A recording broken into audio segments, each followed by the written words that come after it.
when the Lord Ravager Asat Pramad unveiled his disguise, his clones appeared across Planacardia. Asat Pramad made a spectacular entry into the Phantasmoon Games, sparking widespread panic and turning Planacardia into an apocalyptic ruin. Meanwhile, Asat Pramad led Himiko into a painting that represented her past. Asat Pramad did this to seek out an answer. At the end of the blood-stained games 15 years ago, how did Himiko escape the weathering curse? And what was Aha's role in it all? Himiko's past was slowly revealed. She and Motoko, the Imagine who bore her wishes, struggled to ignite the Express and send it soaring into the sky.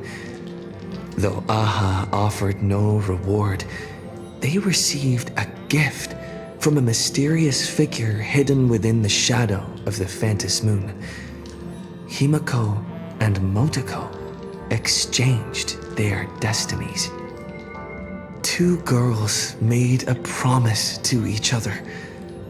When the Phantasmoon was full again, the Express would return with companions and stories.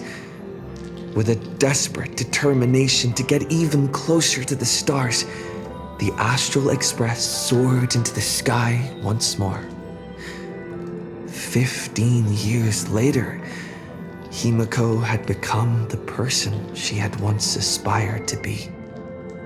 In this game between Asat Pramad and Himiko, Himiko left behind clues only the Express crew would comprehend, and revealed the true nature of Asat Pramad's abilities.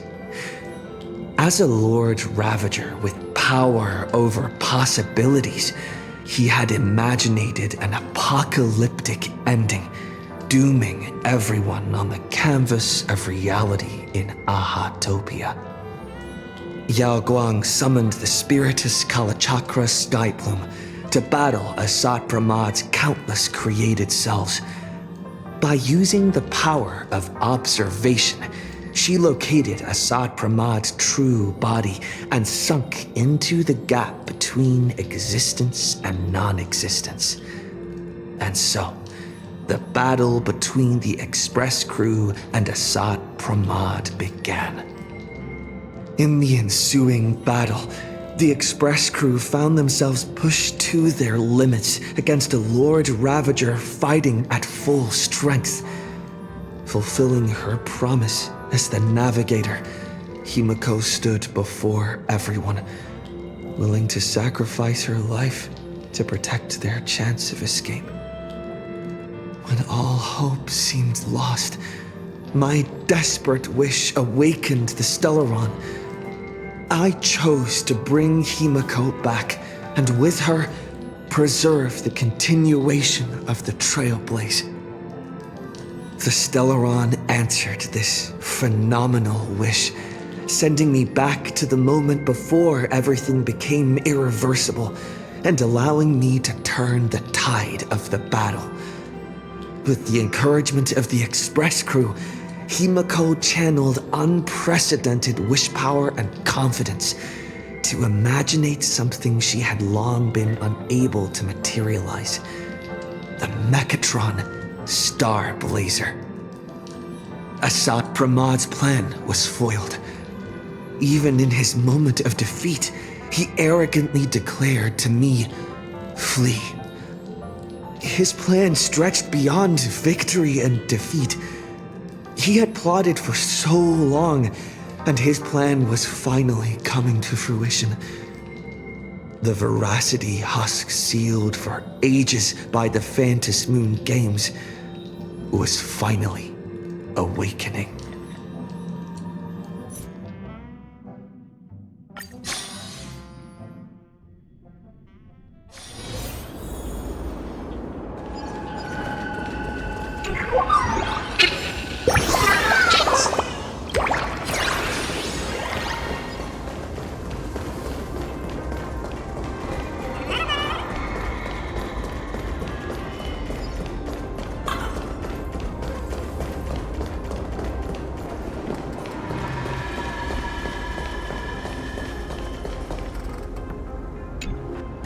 run. Once the Voracity awakens, you'll have nowhere to run. If you want to live, tell us how to seal it.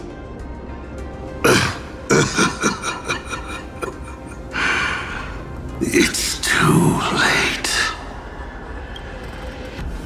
Just like how a star can collapse into a black hole. Once hunger crosses its limit, the husk's awakening will be unstoppable. I've waited thousands of years for this, watching my plans be disrupted, rectified, and delayed time after time. But a true plan doesn't require ingenious calculations. All it needs is patience. Nothing can compete against time, especially time armed with patience. This isn't for you to decide!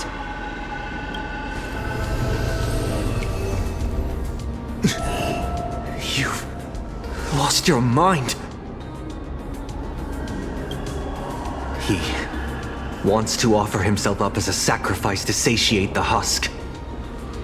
Offer myself up? You flatter me. My plan was to offer you, and all the supplicants to the husk. Unfortunately, luck isn't on my side. But a loser should face his defeat with pride. And the victor should receive their rewards. Take this treasure, young nameless. Consider it a token of recognition from a former navigator. Show it how you'll face the coming challenge. The fragments of the divine are due to feed.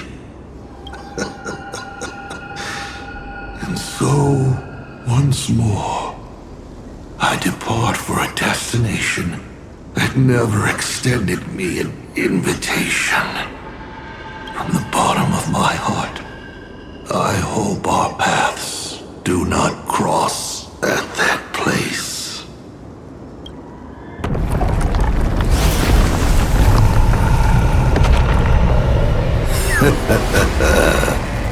It's too late. The Voracity has awakened. Now, run.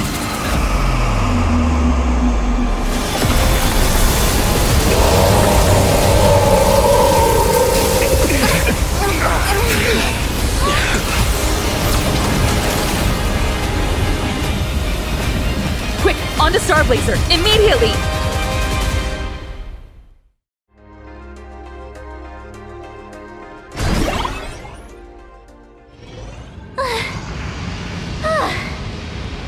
Can a girl even catch her breath after defeating a villain? Pramad is dead, but he's already nailed the apocalyptic nightmare firmly into the fabric of this world. So, where are we headed next? Who are we fighting this time? We gotta do something, right? The destination's always been clear. We're heading to Perdido Station. Calm down, March. Fighting isn't the only thing the Nameless are good for. Leading people safely out of their predicament. Now, that's a mission even more true to the Trailblaze creed than taking down a formidable foe. That's exactly what we're about to do. Himeko, are you saying... The husk's awakening can no longer be avoided. So from now on, we need to use what time we have left to do what the Astral Express does best. Everyone, I've arrived at the same conclusion. The husk's activity index is rising exponentially. It's only a matter of time before the seal completely disintegrates. Based on signal strength alone, it is estimated The Voracity husk, deep within Planarcadia, will break through its seal and tear open the world and canvas in 8 system hours. When that happens, the planet Ahatopia will be the first course on the menu once the Eon's remains awaken.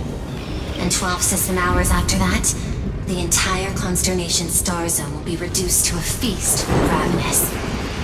The Express is the vehicle with the longest known warp range and the greatest carrying capacity.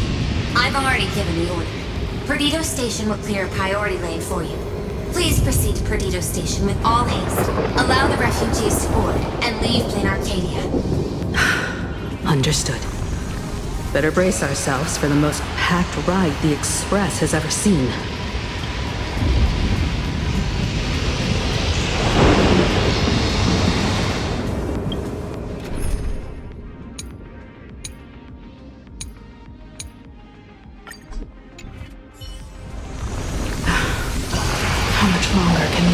Routes hold out.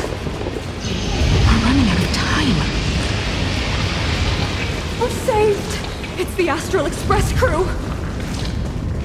What just happened? The whole place was shaking like crazy!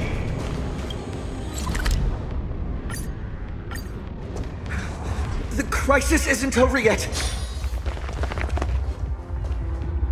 Beep boop! It's the president! Yay, this is great! While the Furbos and I were helping the security officers move supplies and keep order, I kept wondering when you'd come back. You really made it! Oh, no wonder you're the protagonist. Lucky as always.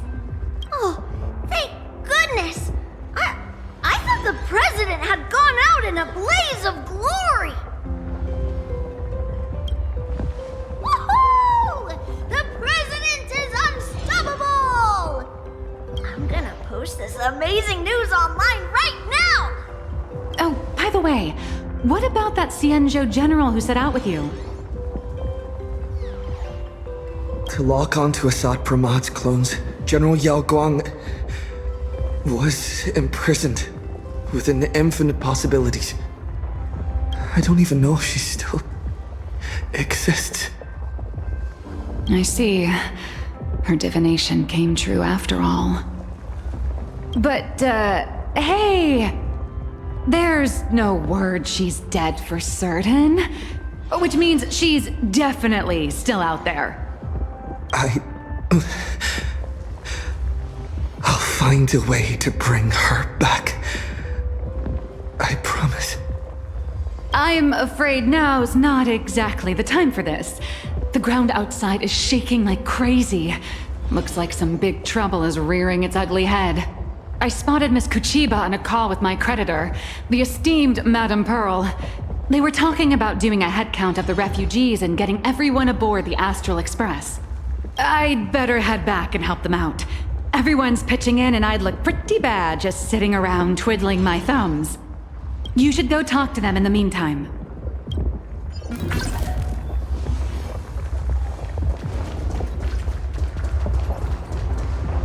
Madam Pearl, I have to ask. By entrusting this intelligence to us, what exactly is it you're hoping Mr. Ashvale and I will do? What any good security officer and detective should do. Keep Planarcadia safe. Keep Planarcadia safe? We're not even specks of dust in the face of the husk. Come on. This is way beyond anything a security officer and a detective should be dealing with. This isn't where your battle lies. I'll request that the Astral Express take you to Astropolis. You've arrived 3 minutes ahead of schedule. A good omen. Interesting. And what would you have us do? File a petition? Stage a protest? To the IPC and all their superiority, we're not even ants worth stepping on. The intelligence I'm entrusting to you both comes from years of personal investigation. It isn't encrypted, nor does it have to be delivered to the IPC's top brass. I have but one request. Protect Planarcadia at all costs. Perhaps you still remember Jade's invitation. A 7-member summit on the Anti-Destruction Alliance is to be convened in Astropolis. I'm hoping the Astral Express can take the refugees from Perdido Station and bring them there. Before the time comes for the husk to break through the seal, I implore you to report the situation in Planarcadia to the IPC's top brass, and ensure that the Preservation's protection is secured. Will the Amber Lord answer our call? The Amber Lord shall be watching. In 12 system hours, the husk will devour the entire star system, and the IPC's decision will serve as an interpretation and execution of the ideals of the Preservation. Their weighted gaze will inevitably fall upon here. What we need is to tip the balance of IPC's decision-making toward protection, rather than abandonment. Under Klapoth's watchful gaze, Graphia, Silverwolf, and I will reenact the World and Canvas ceremony to block the husk and buy time before it breaks free. Madam Pearl, you're not coming with the Express? No. My duty lies here. I shall stand with Planarcadia to the very end. Besides, the artistic realm I've sought for so long is finally smiling upon me. 1,000 years ago, Graphia encanvassed the entire world in that very same moment of peril. Now that I have another chance to put brush to canvas, how could I possibly let it slip away? There's no need to worry about me. I've already made arrangements in Astropolis for the current situation. I know. The Nameless have always been brave enough to linger in the direst of plights. Running away has never been your style. But that's exactly why I'm asking you to bear this decision. The one that's harder for you than any other. There is still hope. So long as even a single stroke remains to be drawn upon the blank spaces of Fate's canvas, the masterpiece that is Planarcadia will not be lost, and the Phantom Moon Games are far from over. No matter how dire things get, we shall find it in ourselves to smile. For this is a ceremony meant to bring joy and miracles to the world. Yes. There's still hope. Madam Pearl, I once said that the Trailblaze would serve as the sail for the Anti-Destruction Alliance. And so, in times of fierce winds and rough seas, that's precisely when a sail must do its part.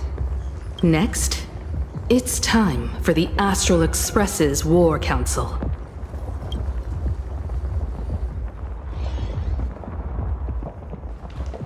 Everyone, we're short on time. Refugees are gathering at Perdido Station, and we need to get them aboard the Express as quickly as possible. March, Sunday. I'm counting on you two for this. You got it. Leave it to me. I won't leave a single person behind. Once the Express departs, I'll need you to handle navigation and keep things in order on board.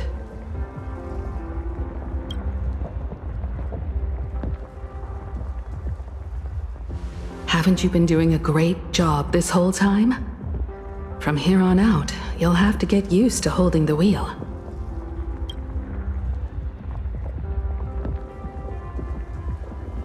As for me, I'm the one who set out from this place, and the one who's come back.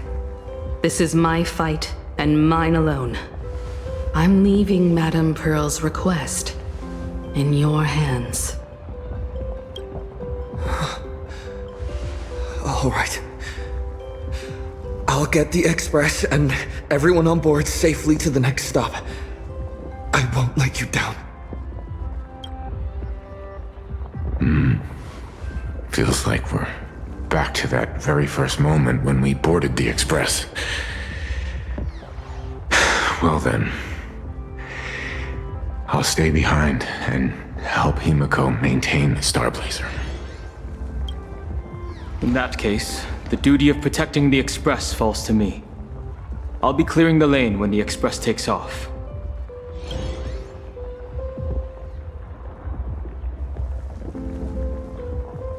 One last thing before we depart. Sunday, I have a gift for you.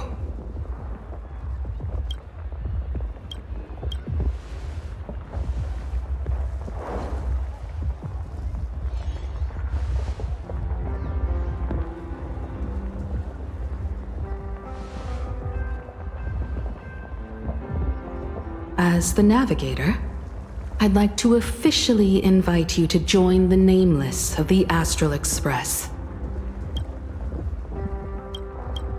You could have left at any time, but thank you for staying with us all the way here.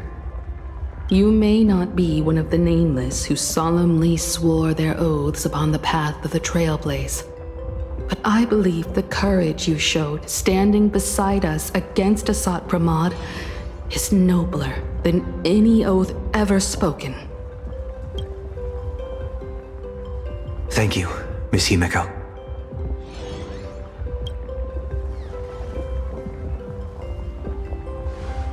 Though Planacardia was not the place I sought, I still believe that somewhere at the end of the road I have yet to walk, there exists something more enduring, something truly worthy of being called an Arcadia.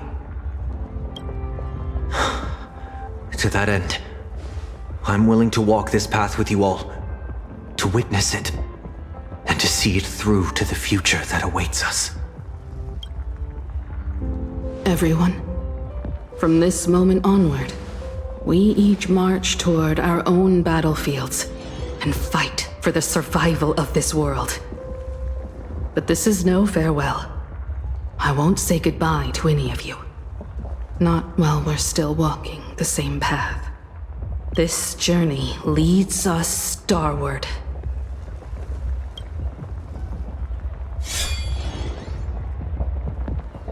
Once I've taken care of things in Astropolis, I'll head back as soon as I can.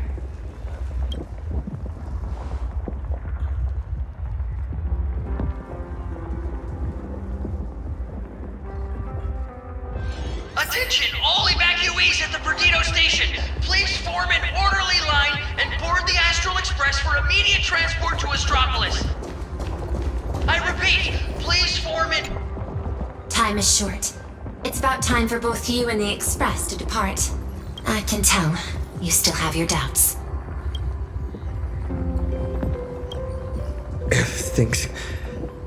How do we get word back to you? Remember the method you used to communicate with Miss Himeko?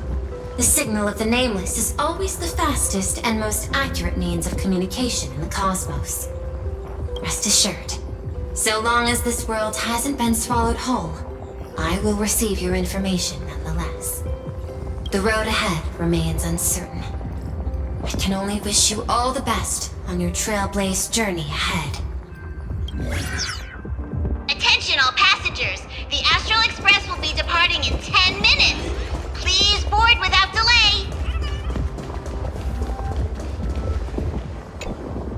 I should get going. Silverwolf promised Pearl she'd stay behind and help with that world and canvas ceremony. I don't understand what program code and paintbrushes could possibly have in common. Nor do I have any idea what calculations are running through her head. She gave her answer and chose to stay. And so will I. After all, this is exactly why I joined the Phantasmoon Games. Ever since I received this body bestowed by the Abundance, this is the first time I'm fighting not against death, but to preserve a single moment. It's been a long time since I've allowed myself to act on my own impulses in a world where no script dictates the outcome. You too. Attention all passengers! The Astral Express will be departing in 5 minutes! Please board without delay! Holy for bully! Imaginae are leaving Planacardia? I've heard that Imaginae who lose their wish power will vanish in the blink of an eye. Like takeout left outside Mr. Detective's door. God, without a trace! Don't be silly. Your cuteness will definitely get tons of attention wherever you go. People will shower you with wish power. Anyway, just remember, it'll be fine. You're not gonna die. Really? But I'm a journalist! Has it finally come to the point where I have have to rely on my looks to get by. I can't speak for other places out in the middle of nowhere, but Astropolis? That's where Interastral Peace Entertainment is based. And imagine there's like a fish back in water. That's great! We're running out of time, so hop on board, everyone. Mr. Shush has got hot drinks waiting for you all. You'll be safe and sound once you're on the Express.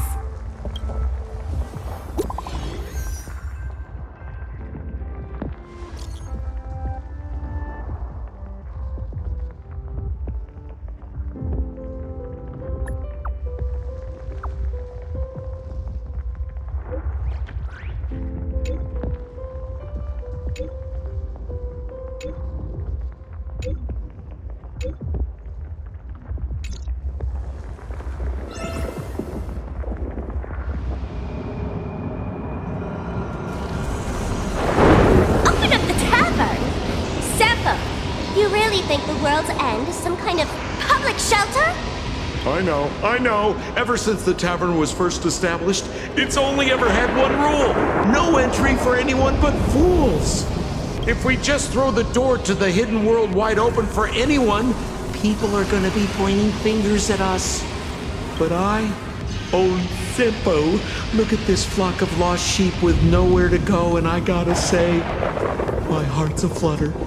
End of the world survival.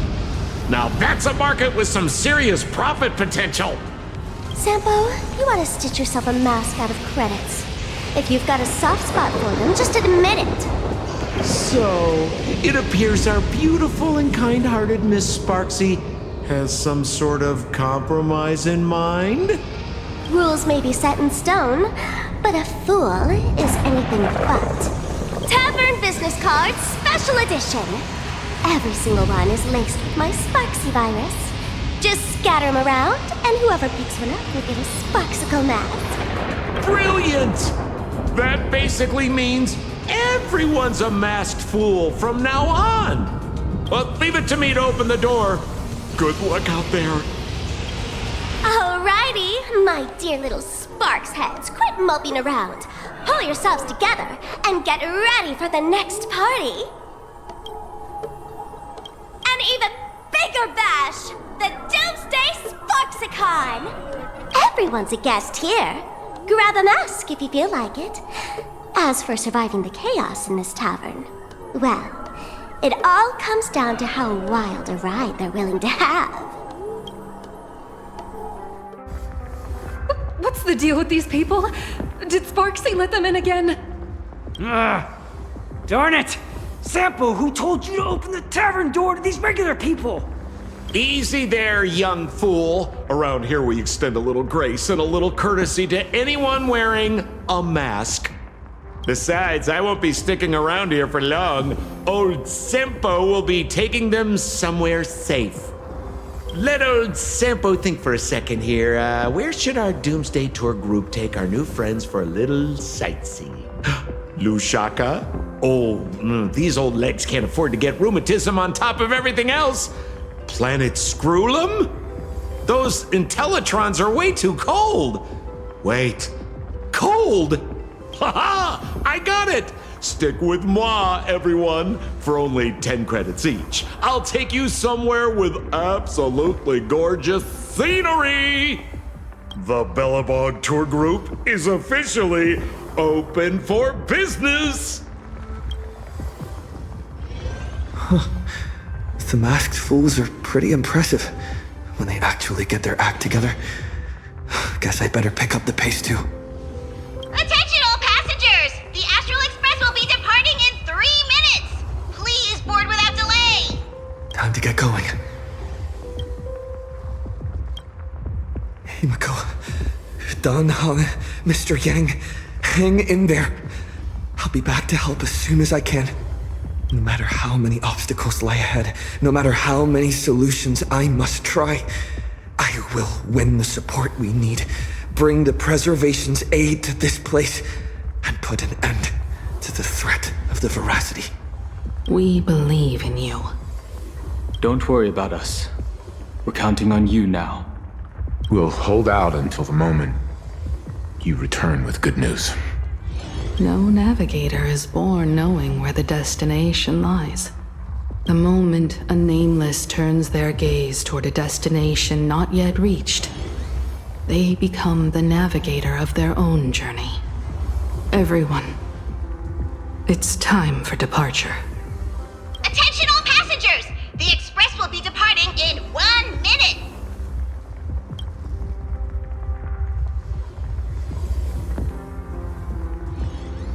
The express is about to make the jump! The express is about to make the jump! Please be seated and hold on!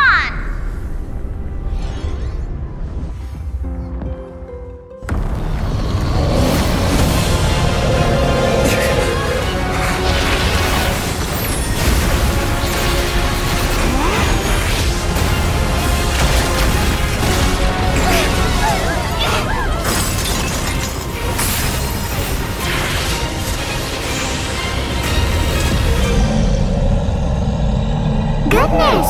How could it end here? Let me give you a hand.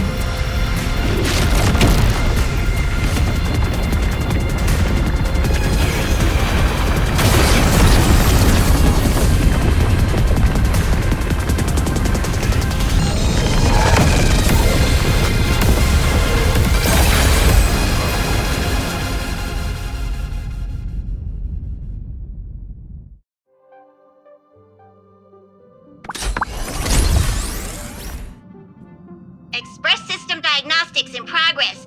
All passengers, please remain calm and stay where you are.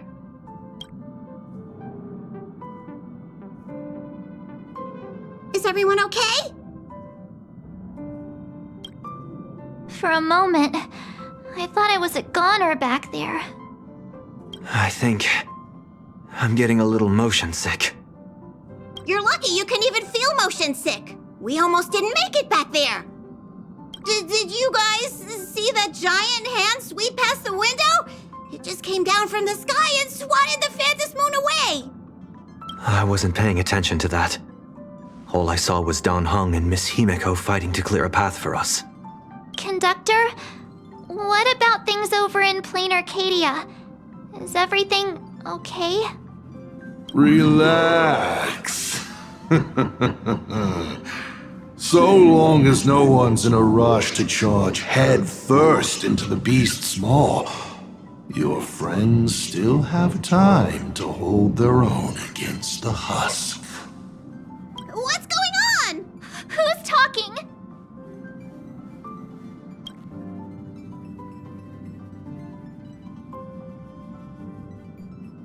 Why would you bring something like that back here?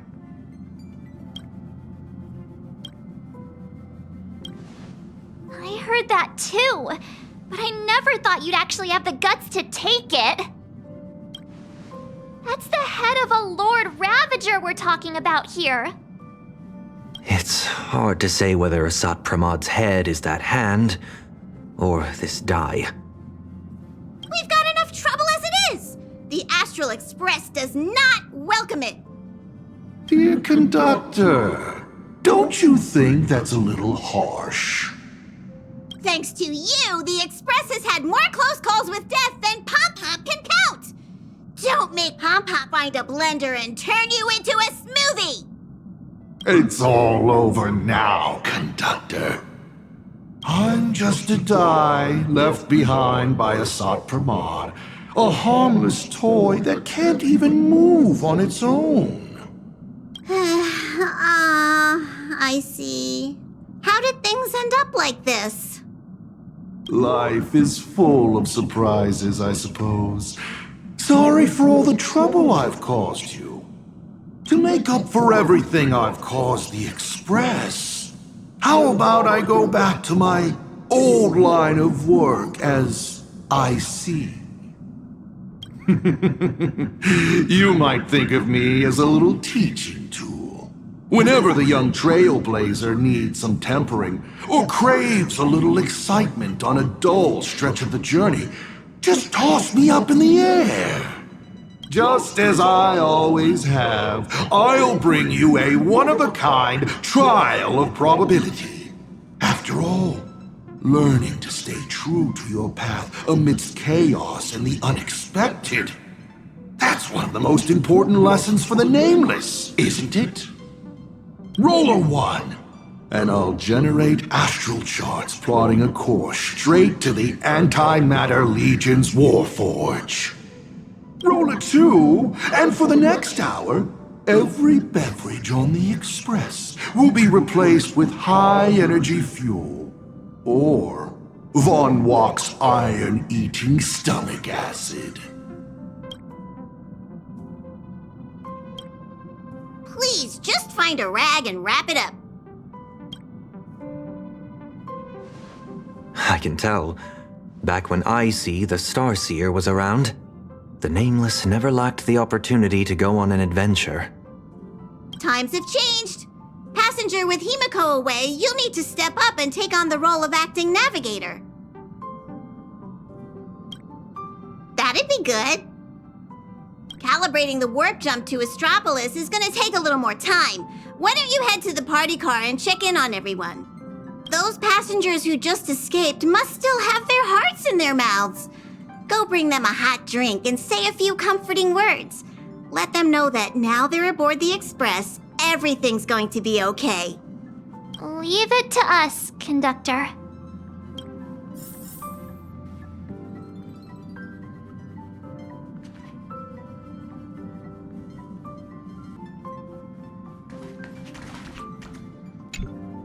Acting navigator, what's up? The Icy of old was a navigator who'd patiently listen to everyone's opinions, one who believed the journey itself mattered more than the destination. He always managed to take the Express on routes that led to the strangest worlds, and somehow he always managed to drag us into the most terrifying trouble, too. When Akavili fell, those were the darkest days for the Express. The star rail dimmed, supplies were cut off, and many people left. But he stayed and even mentored reliable successors like Falcon Amundsen. How did he end up like this, from the person he was back then?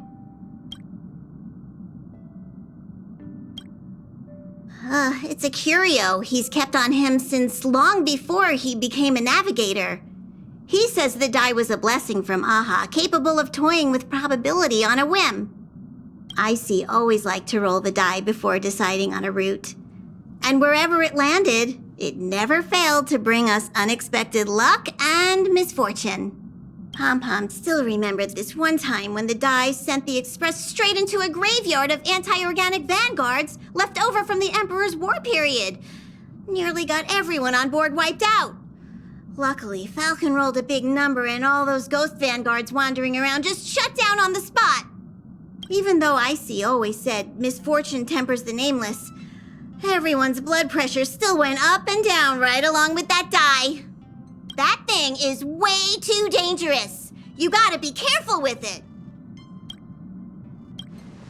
Whoa, before Pompom knew it, all those memories just came flooding back. Anyway, Pompom's got work to do. Now hurry along to the party car. Everyone's been waiting for you.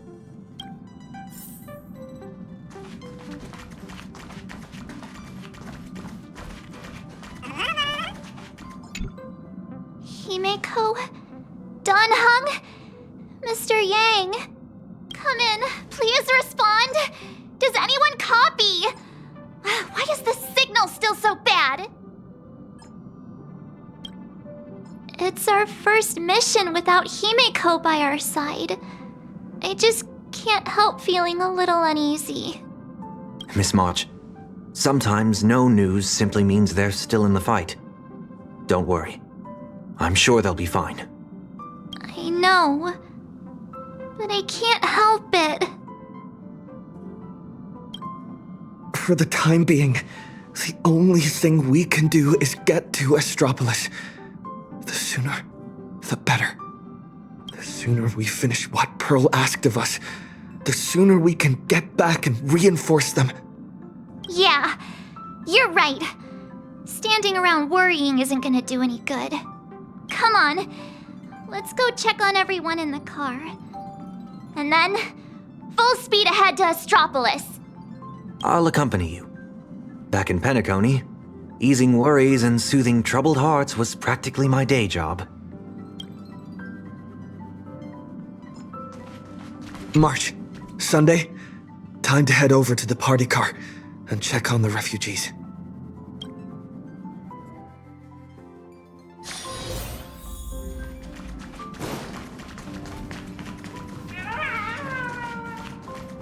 We're home. It's gone. Daddy, where are we going? I don't want to go out anymore. I want to go home to Mommy. We'll go home soon, I promise. Little one, I'm afraid we'll have to find somewhere safer. Think of it as being a brave explorer for a little while. Explore?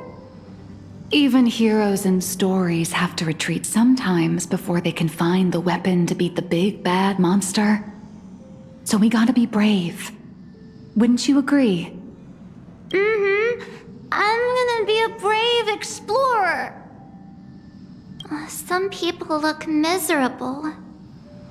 Others are crying. The mood around here feels so heavy. Their homeland is about to be destroyed by some unknown catastrophe, and they're being forced to leave everything behind. Far from home, to a strange world on the other side of the cosmos.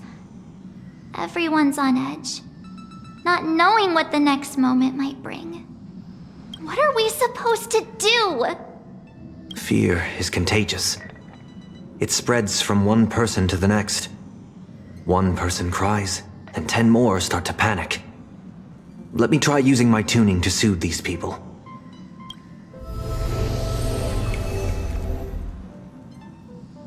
Strange. I can't sense their feelings anymore.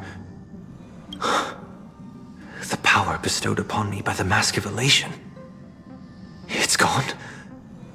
Is it because we're outside of Planacardia now?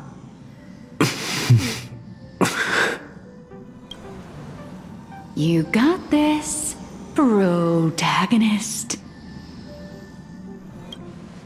Tuning might relieve them from panic for a while, but it won't help them see the situation for what it really is. These people don't need some lofty, out-of-reach promise. All we need to give them is a clear, safe next step.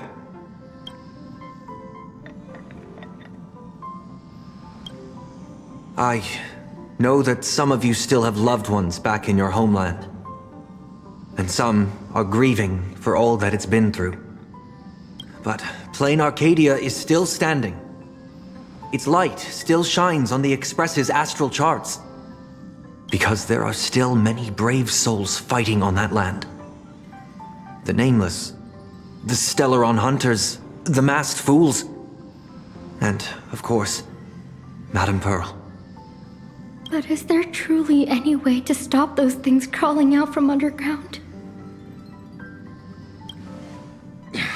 Everyone! The Astral Express just took down a Lord Ravager, and the ones still there in Planacardia are none other than his most trustworthy companions. I have faith in them. The same way I have faith in everyone here in this car right now. They haven't given up on this world. We cannot allow ourselves to be overcome by fear or despair. Everyone, once we reach Astropolis safely, we can bring the crisis in Planacardia to the attention of more powerful forces across the cosmos. And when that happens, everything taking place on this planet will receive the reinforcements it desperately needs. And that's what this journey is all about. Carrying the spark of hope out there for those fighting the good fight. So, where we're headed, is it safe? I know how it feels to be uprooted from your homeland on such short notice, heading to a world you've never seen. It's only natural for people to feel scared. Our destination is hardly some dangerous, uncharted wasteland. Astropolis is one of the major worlds under the IPC, equipped with comprehensive shelter facilities and legal protections. Not only will everyone be safe there, but you'll also be provided with temporary housing and living supplies. Once the crisis in Planacardia has been resolved, the IPC will arrange for each one of you to be returned home. Really? You sure those bigwigs at the IPC won't just treat us like a bunch of rats and slam the door in our faces? Madame Pearl has already arranged everything for you all. Planacardia is a member of the Pan-Cosmic Trade System. The IPC has an obligation to ensure the safety of Planacardia when it faces a crisis. Astropolis. I've heard of that place. It should be safe. With the Trailblazer strike, he wouldn't lie to us, would he? We need to get the children out. The Astral Express. Nice work. Now that the tide of panic has receded, everyone's got, well, a solid rock to stand on, to say the least. I have to say, your ability to deliver a speech is unexpectedly impressive. In any case, we can deal with whatever trouble the future throws at us after we get to Astropolis. Attention, everyone! Calibration is complete! The Express will be warping to Astropolis shortly! For your safety, please find the nearest seat and buckle up! Sounds like the conductor's all set. Let's grab a seat.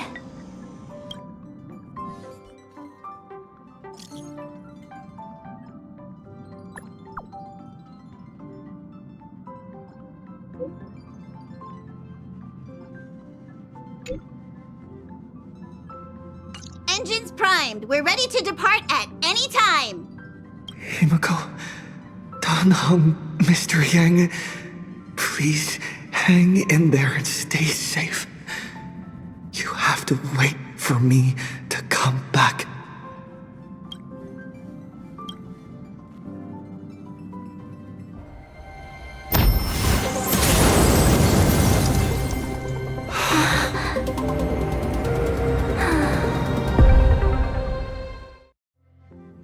So that giant cube is... Attention, all passengers. The warp jump is complete. We have arrived safely at Astropolis. So what are we supposed to do next? Himeko and Mr. Yang always make it look so easy. Like it's just step 1, 2, 3. But now that they're gone, I end up completely flustered. As per tradition, every time the Express makes a stop, we Nameless gather first to decide on our next course of action. Incoming encrypted transmission from Astropolis. Looks like our discussion will have to be put on hold. Friends of the Astral Express, you're finally here. I've been receiving intermittent hyperspace transmissions from Pearl. I'm now up to speed on the emergency in Planacardia, where the husk is about to break free. Himeko and Madame Pearl, are they okay? Based on the timestamps, they were still fighting as of right before your arrival here. I'll authorize landing clearance for you immediately, and have someone sent to receive you. Welcome to Astropolis. I've also made proper arrangements for accommodating the refugees. Please have the representative from the Department of Aberration Defense coordinate with them. It's rare to see Madame Jade without a trace of a smile on her face. Well, you know what they say. The fewer the words, the bigger the trouble. I'll go notify the conductor and get the docking car ready. And I'm going to inform Miss Nihilux, Mr. Ashvale, and Miss Kuchiba. We'll need their help getting everyone settled in. Friends, the docking car is standing by and ready to roll. Let's head out once you're all set.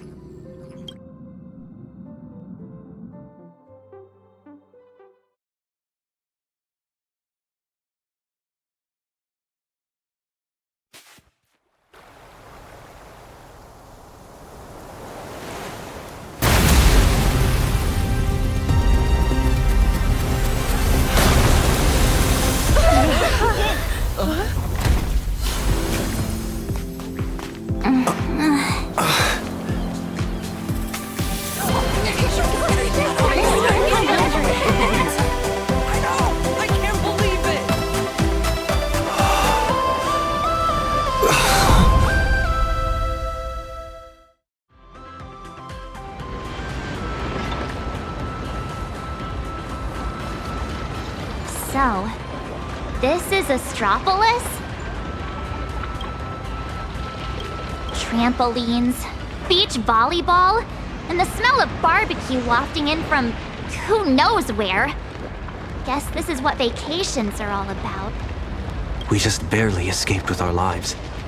And now we're suddenly greeted by this scene of peace and prosperity. It feels surreal. Like stepping back into Paniconi all over again. For the people of Astropolis, the events unfolding in Planarcadia still seem like a distant affair. It's hard to imagine what will go through their heads when they hear the news of the Voracity Husk's revival. From what I know, even if the news spread far and wide, most people in Astropolis would carry on surfing, sipping coffee, and dining on elegantly plated meals at open-air restaurants without batting an eye. After all, this is the vacation resort for IPC executives. Once people get parasitized by a certain kind of power, they always have this delusion that the fire will never burn its way to them. The refugees on the Express can't just sit around twiddling their thumbs. We need to report this to the Astropolis authorities ASAP. Just leave that to Mr. Ashvale and me. Sounds like a plan. Now let's get moving. And don't forget to bring Mr. Analog. His brain works faster than the two of ours put together. Oh, wait. Take me along, too. Everyone's got something to attend to. How can I just sit here doing nothing? Well, that won't be necessary. You see... Oh, right. As the Astral Express's biographer, your comic's still running, isn't it? You wouldn't want to miss out on the Express crew's adventures in Astropolis, would you? A fair point. But I can't just keep being a walking camera, can I? Miss Nihilux, we understand how you feel. But the work Ashvale and I have ahead of us is... incredibly tedious. And will no doubt be up against Astropolis' massive bureaucratic machine. Please just leave all the bickering and legwork to us. Those two acting all hush-hush. Are they on some kind of secret mission or what? Madam Jade said she'd send someone to receive us. So, where's the guy? Hey! Hello! I've been waving forever and you didn't even notice me. It's me, your avian buddy Albert. Did you guys see that? One of the cars just came flying out like a surfboard.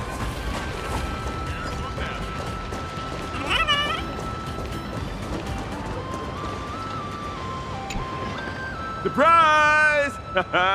Didn't see that coming, did you? Mr. Owlbert?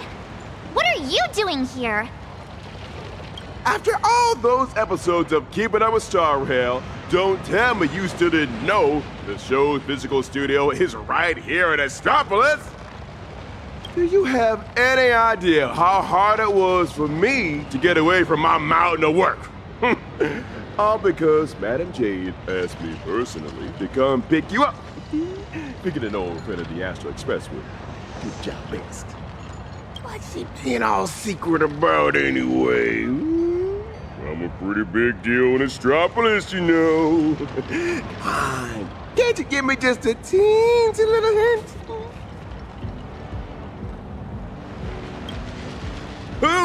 Hoo. I see. It sounds like a who. Not like a hoot. The only hoots I give are literal ones. Anyway, I'll pry no more. Wordplay? Seriously? At a time like this?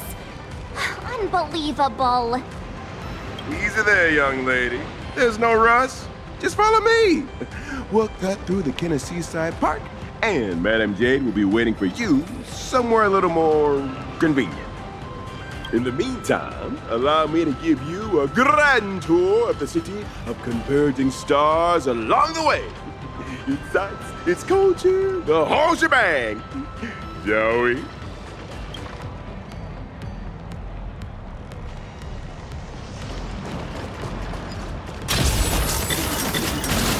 Speaking of which, why is this place called the Kenneth Pod?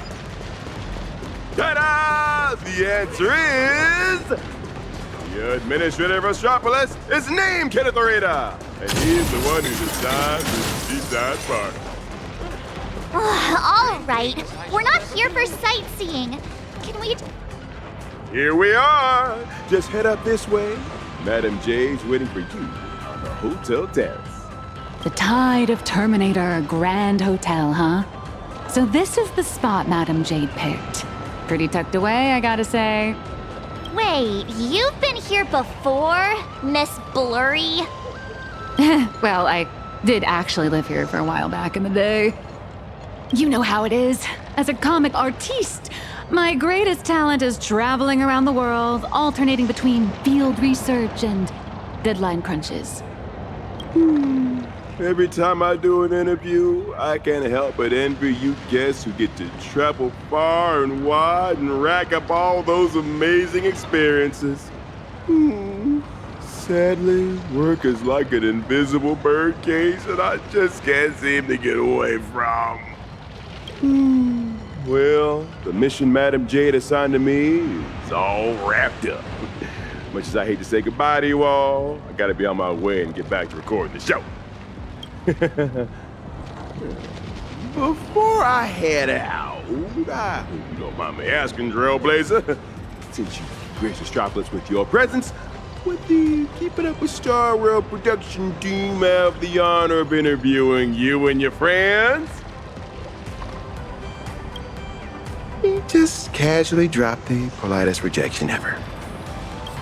I sincerely hope that the opportunity comes sooner rather than later. Well, I'll take my leave. Hope your chat goes smoothly.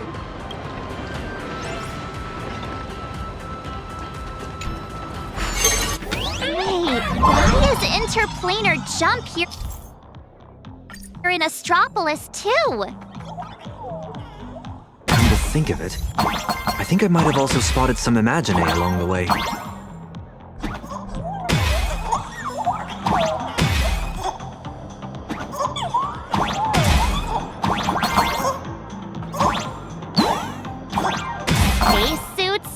Jetpacks? Well, aren't we keeping up with the times?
You've got a good eye. It's been a while, Nameless. And Mr. Sunday. Sunday is also an official member of the Express now. Sounds like a lot went down during the Fantasmoon Games. Nice to meet you. I'm Nihilux, a comic artist. You must be Madam Jade. I've heard so much about you. Is that so? You look familiar. Have we met somewhere before? Oh, not surprising at all. I'm sure you must have read my masterpiece, Fluffy Across the Blue. Either that or you've seen one of my on-camera interviews. Someone help! Please get Miss Blurry and her zero boundaries energy out of here! The Fluffy. Yes. Pearl has mentioned that comic to me before. But what we need to discuss next has nothing to do with comics. So if you wouldn't mind excusing us. Fair enough, but I'm guessing whatever you're about to discuss is closely tied to Planarcadia. That place is my home, and its future will be determined by the IPC's decisions. I think I have the right to remain here. For as long as I can remember, I've been a bystander, recording other people's stories with my brush. But this time, my sketches, my home, they're all part of that world that's falling apart. At least let me witness the very moment that decides its destiny. Please, don't make me beg.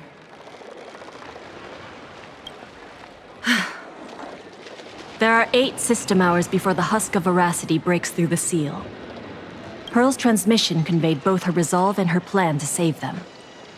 She intended to invoke the gaze of the Amber Lord and borrow the power of preservation to encanvas Planarcadia once more, buying time against the husk's breakthrough. To that end, she was willing to offer up her cornerstone. But before her message could come through, someone within the IPC, as if they had already seen it coming, issued an early warning about the husk in Planarcadia spiraling out of control. At the same time, the one who issued the warning proposed a targeted plan: weaponize the Voracity's husk and transform it into a weapon against destruction. In which case, we would not only neutralize the threat posed by the husk, but also eliminate Nihilux minions once and for all.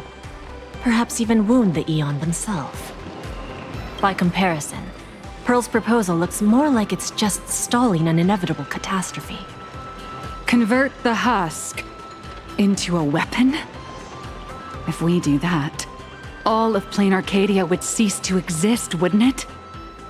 Once that happens, then Himiko and the others will...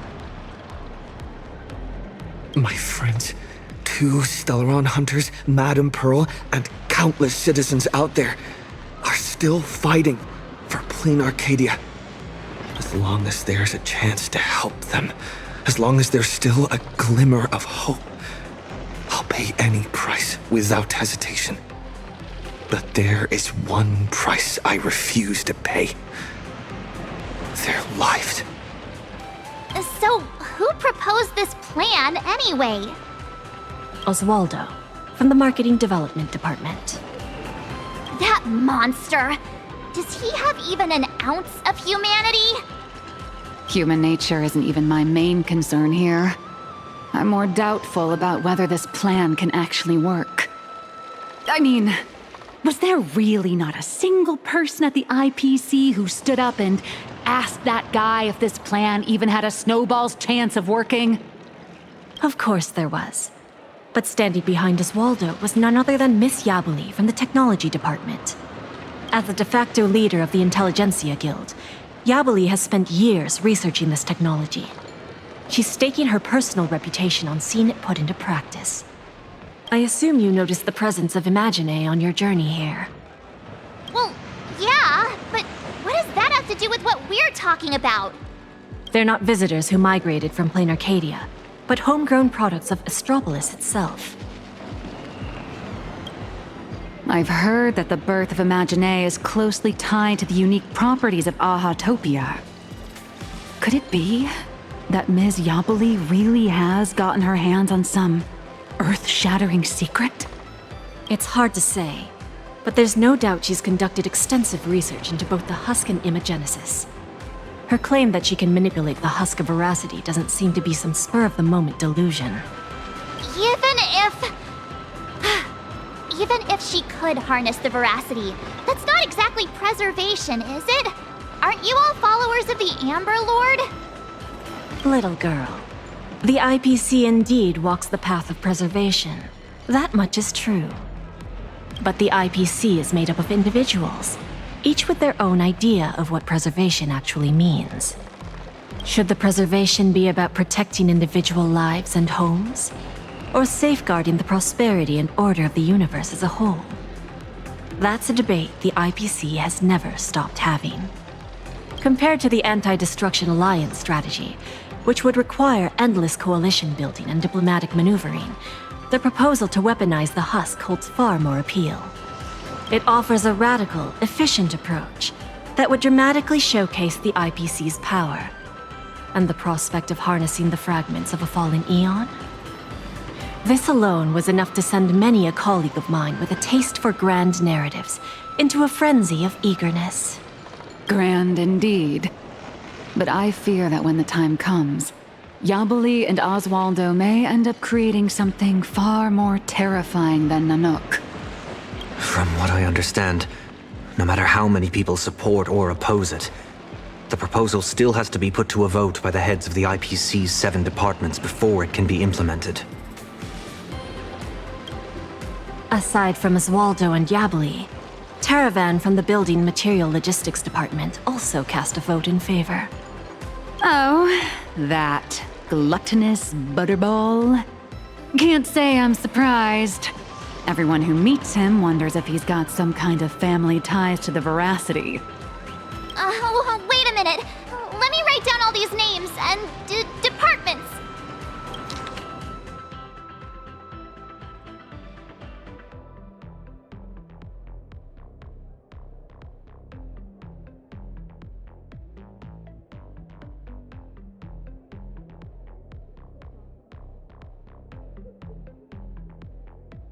You don't need to remember all that.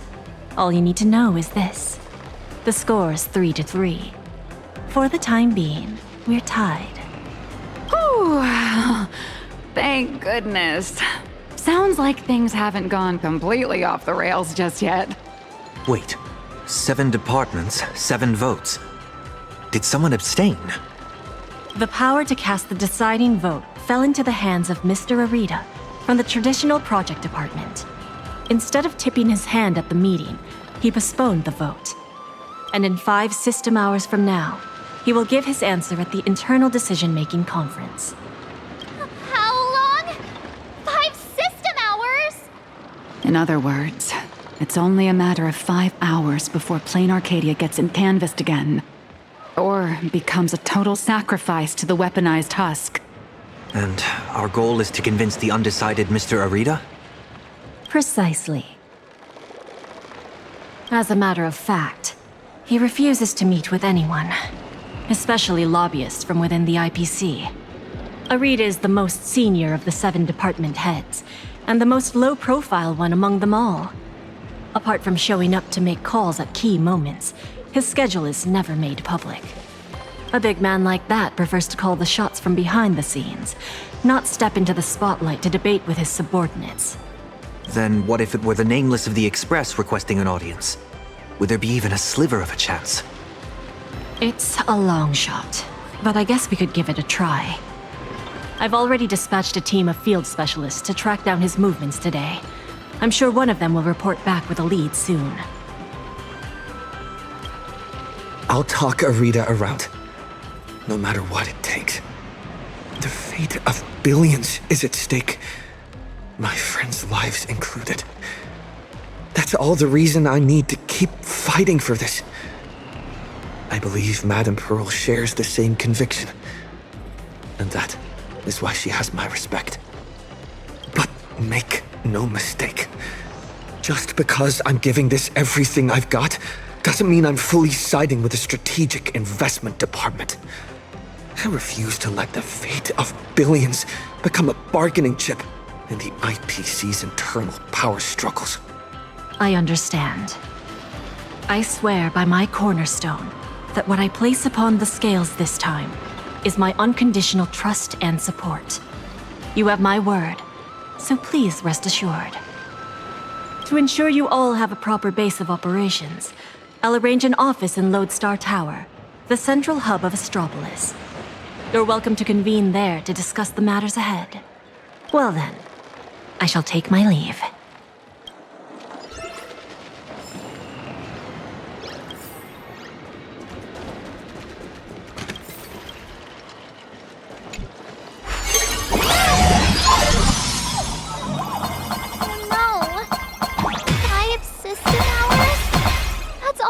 To decide the fate of an entire world?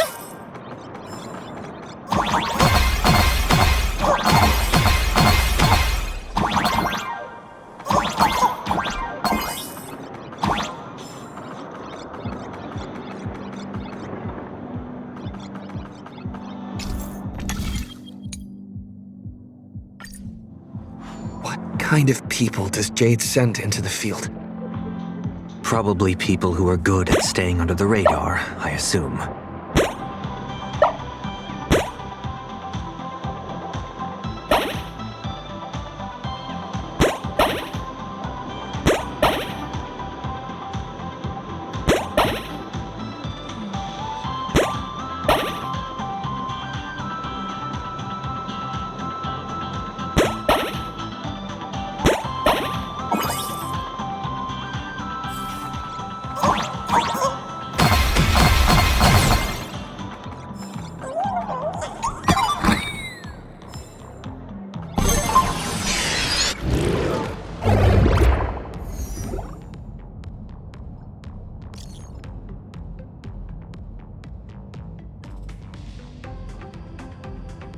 They've got intel already? Madam Jade's team really is something else. They want us to meet at a restaurant. Sounds like they found where Arita's been dining. So we just barge in and ask for a meeting? Would Arita even agree to see us? It's not exactly ideal to show up with a crowd when requesting an audience with someone important. How about this? He and I will head out, while March and Miss Nihilux go on ahead to the Loadstar Tower and get settled in. What do you think? Fair enough. If I tagged along, I'd probably put my foot in it and make things harder for you two anyway. We can't delay any longer. Let's split up and get moving. Oh, right. This is my first time teaming up with you. Huh, Sonny? Missing? Is the meeting spot somewhere around here?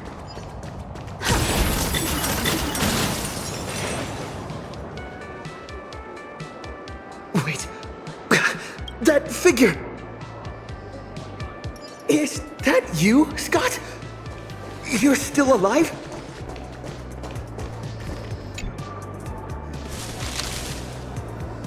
Keep it down, for crying out loud!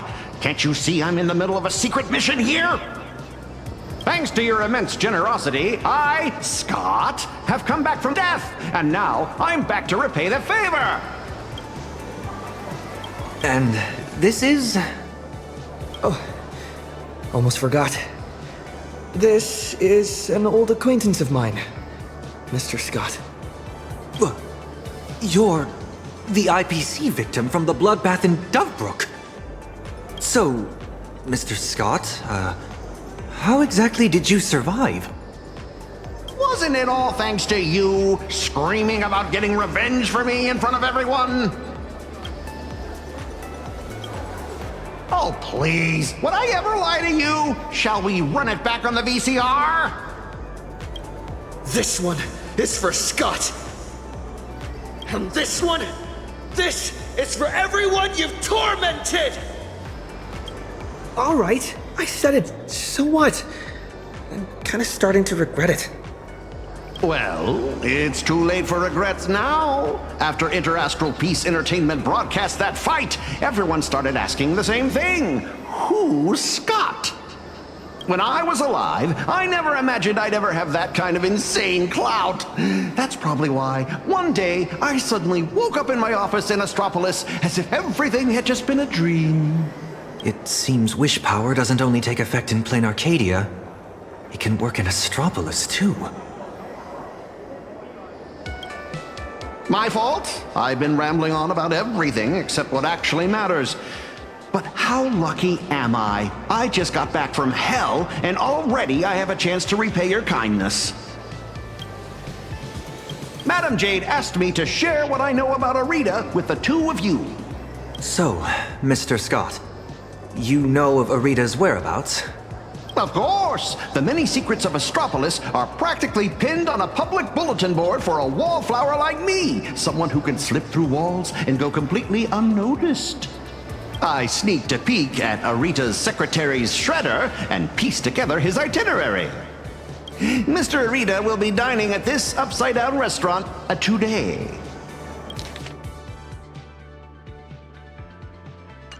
In that case, what are we waiting for?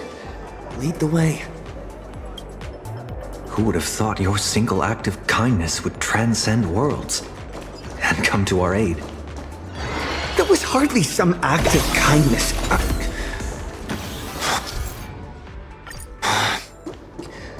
Right this way, if you will. An anti-gravity corridor? It feels like I'm back in a Panaconian dream.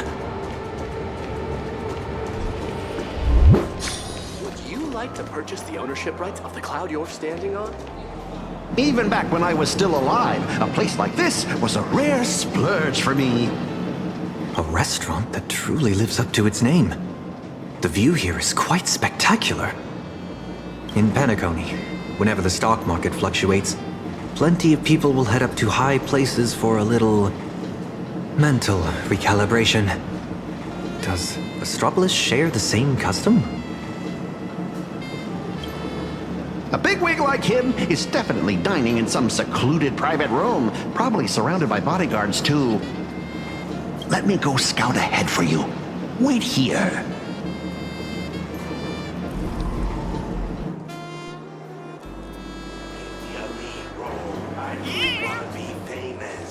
Welcome. May I ask, will you be dining with us or just stopping by for drinks? Betray my squad? Never.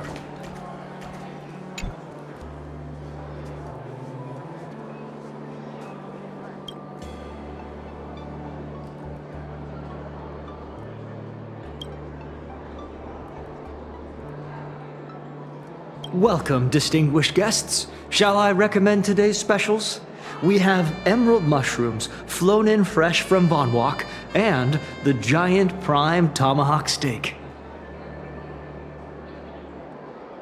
What?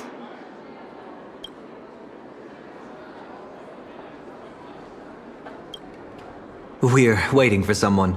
Just 2 waters, thanks.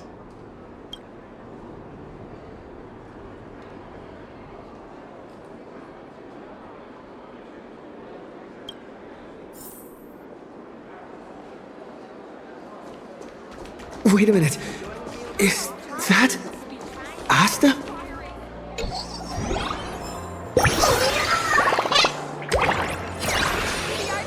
Prosper forever. Oh my, is that you? What a pleasant surprise.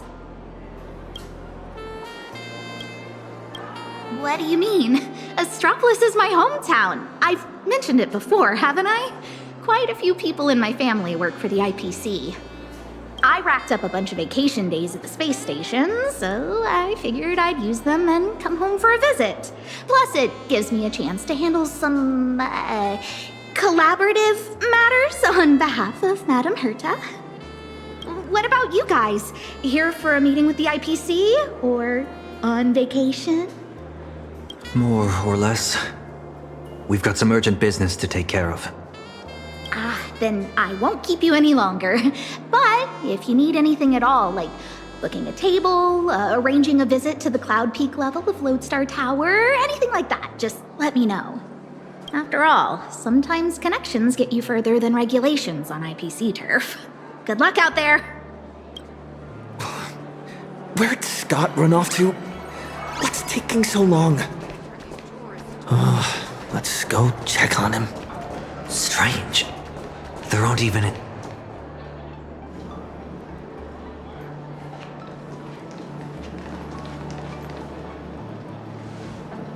Do those shades look familiar to you?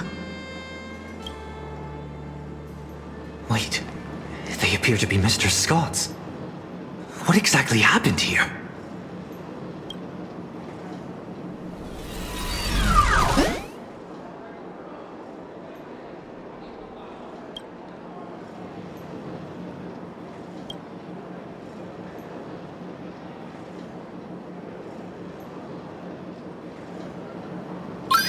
Mr. Taravan has concluded his meal. Items consumed during his dining session: 100 portions of prime tomahawk steak, 30 blocks of dragon scale cheese, 10 servings of emerald mushroom salad, assorted Mushaka blue spotted sashimi, and gold flake wine. Taravan? That's quite the appetite. And you are? I am Mr. Taravan's personal dietary management robot. My duties include monitoring his blood pressure before and after meals, and ensuring he takes his high-potency digestive enzymes and gout medication. My regards to you both. All for the Amber Lord, and that eternally bottomless dinner table. Wash your hands before you eat. Rinse your mouth after the treat. Good health makes for a happy life. Yo ho, yo ho! So, this isn't some private room for Mr. Arita at all. You guessed correctly, Pinnaconian exile. Please don't blame your poor ghost friend. His idea of stealth isn't nearly as impressive as he thinks, and neither is his brain. With just a little bit of misdirection, he dutifully led you straight here to me. Of course, I wouldn't be so bold as to let you disturb Mr. Taravan's meal without permission. Allow me to introduce myself. I'm Kenneth Arita of the Traditional Project Department. Traditional Project Department? Arita? How could that be? I'm merely an adopted son, fortunate enough to bear the old gentleman's family name. If you think of all of Astropolis as one big sprawling family, then I'd be the butler of the household. And a butler's job is to know everything that goes on within the estate, down to the smallest detail, and to ensure no pests ever find their way inside to threaten the family's interests. I heard that the Astral Express had arrived in Astropolis, 3 nameless bringing a flock of refugees to beg for aid. Curiosity got the better of me, so I decided to come and take a look. And the result turns out to be disappointing. I'm sorry. There must have been some misunderstanding between us. Mr. Kenneth, we have an extremely urgent matter, and would like to request an audience with Mr. Arita. Mr. Arita has already made his position clear to everyone. No lobbyists. The lady from the Strategic Investment Department behind your visit should know that all too well. My father taught me that at the heart of every deal lies one thing: respect. But that lady showed no regard for Mr. Arita's wishes, sending bumbling spies and reckless lobbyists. Her actions were utterly devoid of respect.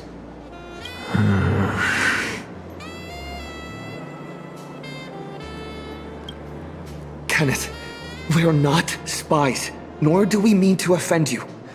We're just a group of desperate people with nowhere else to turn. My friends are back in Planacardia, and every living being in that world are in grave danger right as we speak.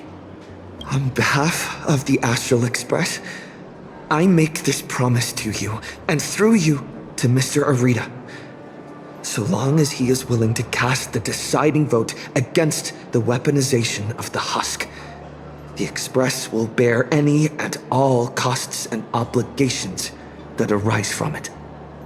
Please, make sure this promise reaches him. The bond you share with your friends is truly moving. However, I'm afraid I can't do that. As for this spy right here, I can give him back to you. The heart of every deal lies in respect. Chew on that. I've said my piece.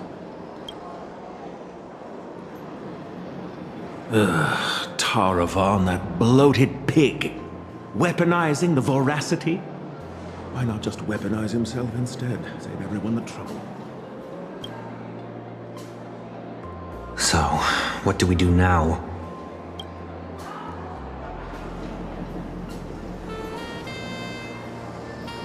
I'm sorry. I messed everything up again. An unfavorable opening, to say the least.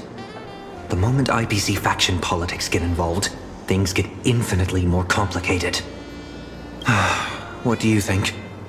Should we try a different approach, or keep up the chase? You mean what he said to us before he left?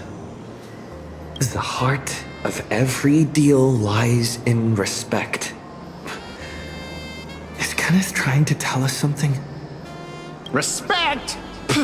Since when has the IPC ever treated anyone with respect? Setting everything else aside, my higher-ups are each more ruthless than a wolf, which is very much in line with my family motto, no friends, only prey. Who knows? Maybe we're even distant relatives? A wily old fox like Arita, does he even know what respect means? The only way he'd ever bow is if Louis Fleming crawled out of his coffin, I'd say. Huh? Really? True respect comes from having the strength that others acknowledge. Just like how the Strategic Investment Department respects the Astral Express. Kenneth is telling us he wants to see what we're made of. I see. But what do we have that could earn his respect? Trying to bribe him would take wealth on old Odie's level to sway Arita. As for using force, that would be exceedingly unwise on IPC ground. As far as the city is concerned, the awakening of the husk is still a piece of information known only to the IPC's upper echelons. But Astropolis isn't home to IPC executives alone. It's also teeming with envoys, magnates, and officials from member worlds across the pan-cosmic trade system. Exactly. The crisis Planacardia is facing right now is going to seriously shake their confidence in the IPC. What's that old saying? When one limb suffers, the whole body feels the pain. So, once we release this information to the public, the IPC's stock price is going to be thrown into turmoil. We don't necessarily have to convince Arita. We can use information the way Fullwish did. Once you start learning from the enemy, it's hard to stop, isn't it? So, we leak this to the press and turn this little internal scheme into an external risk that the IPC has no choice but to deal with. I can reach out to Albert and feed him a bombshell for his keeping up with Star Rail. Husk! Stock fluctuations? I have no idea what you're talking about. I think I'll pass. I just got a new lease on life, and I'd like to enjoy it for a few more days. Anyway, I gotta run! Now then, let's have Kenneth show a little respect. Come on, Sonny. Let's head to the Loadstar Tower and meet up with March and the others.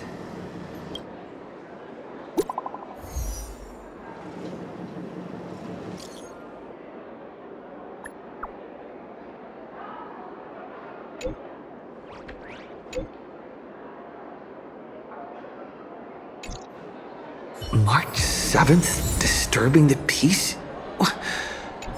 Oh, you gotta be kidding me. We can still make it in time if we make haste. 5 seconds? I'm enjoying the meal during office hours. Please, stranger. Would you like to purchase the ownership?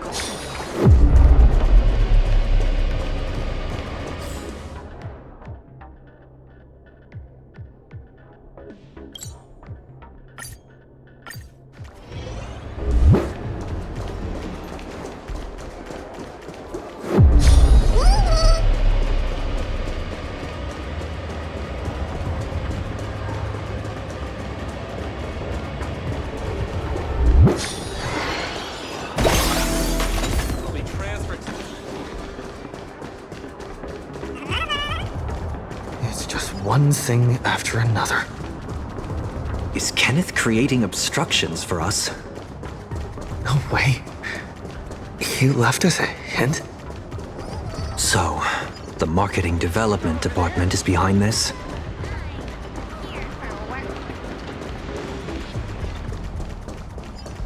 I see them.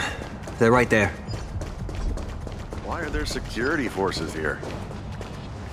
Disturbing the peace? Is this a mistake? We're guests invited by Madam Jade of the Strategic Investment Department. Is this really how Astropolis treats its guests? Your entry permits are verified and valid. However, the laws of Astropolis are jointly upheld by the 7 major departments. No exemptions are granted based on the invitation of a single senior executive. Our system detects a dangerous wanted fugitive hiding among your visiting party. Is this some kind of interastral joke? The Nameless of the Astral Express are heroes who've saved many worlds. This is bad. We need to go, now. Target identified. Sunday, former head of Penacony's Oak family. Currently a high-priority wanted criminal of the family. Charges include severe endangerment of cosmic order and security. Since when does the IPC hunt down wanted criminals for the family?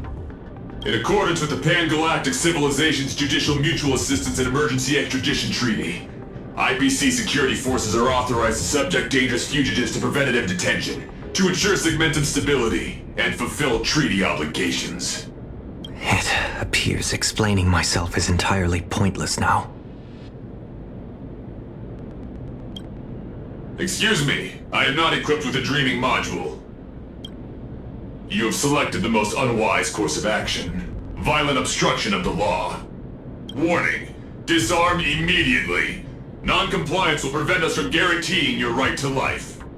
That's the stuff. Clashing with the local authorities every 3 stops of the way. How familiar. Target threat level. Unable to assess. Requesting lighthouse support. Requesting lighthouse support. Lighthouse, copy. Request received.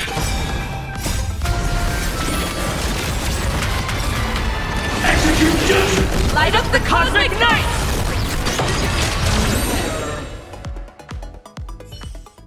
Lighthouse! Execute the arrest directive immediately! Zip it, tin can! You're making my brain hurt. Huh? What's going on? Why is he taking down his own people? Alright, stand down. I'm not here to cause trouble. Here, this is a special access pass. Its clearance is a few grades higher than that outdated arrest warrant of yours. I'm taking them with me. Objections? Clearance confirmed. Hilarious. Clearance confirmed. One word of objection out of you, I'll be pounding you into scrap and shipping you back to security in a box. Right, you lot. Write your own incident reports. Make it airtight and keep my name out of it, hear me? Well, don't just stand there. Do you really want to waste eternity dealing with these by-the-book blockheads? Allow me to introduce myself. I am Lighthouse, Astropolis' honorary security officer. I am the light that pierces the darkness, the shield that guards against danger, the one who leaves no place to hide for the scoundrels that threaten IPC assets and the safety of Astropolis' citizens. I am the bane of evil. See that gleaming statue? They built it for me after I single-handedly stopped an out-of-control airship from crashing into Paradise Island 3 years ago, saving well over 100 IPC executives and more than 1,000 foreign dignitaries from our partner worlds. Cool. So, you're basically Astropolis' resident superhero? Superhero? I'm no different from the influencers swarming this city. I can't hold a candle to the nameless of the Astral Express. At the end of the day, I'm just a corporate grunt running errands for the bigwigs. Someone sent me to bail you out. As guests of the Strategic Investment Department, you all have free reign in Astropolis. With the exception of that Palovian young master over there. The IPC is riddled with internal factions.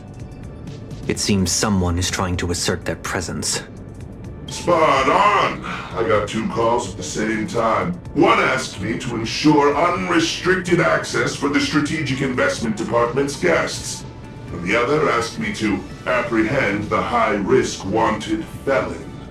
I thought to myself, isn't this just a... picking on the little guy? Am I supposed to fish the sugar out of their instant coffee too? But hey, that's just how corporate life is. So, tell me, big hero, exactly which 2 heavyweights are duking it out up there? On IPC turf, some questions are better left unasked. Because the real question isn't who done it, but rather, who wants you to know?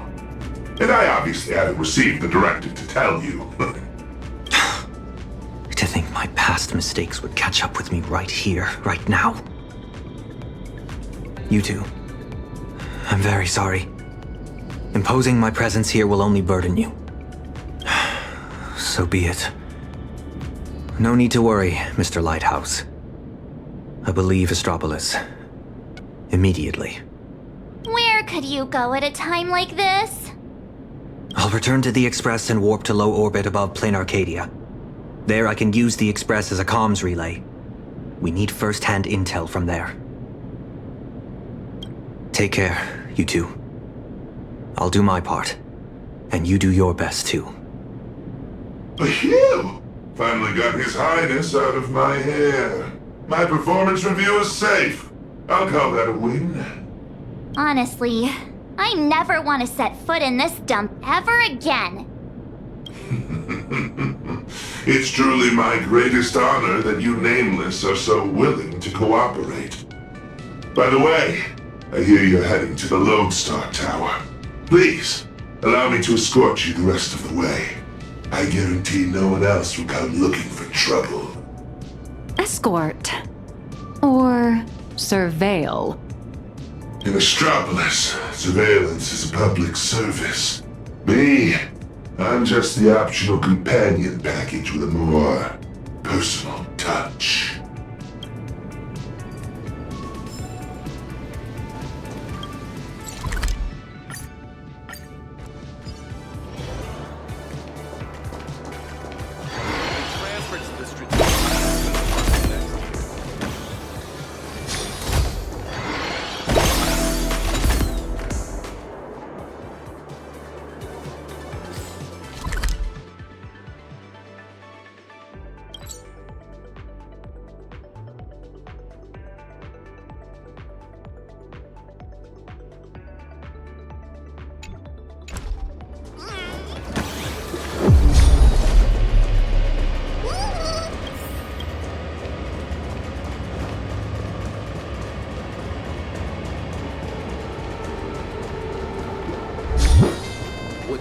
To purchase the ownership rights? Welcome.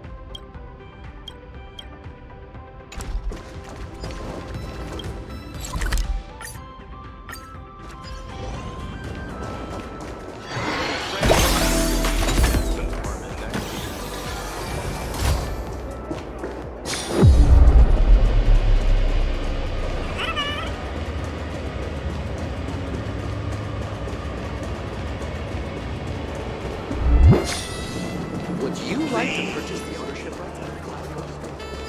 Any recommendations for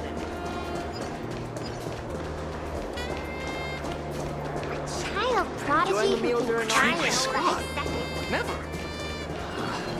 Please. Would you like to purchase the ownership?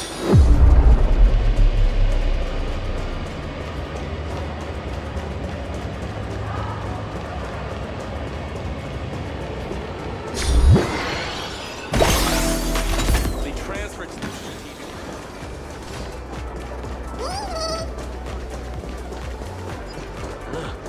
Look.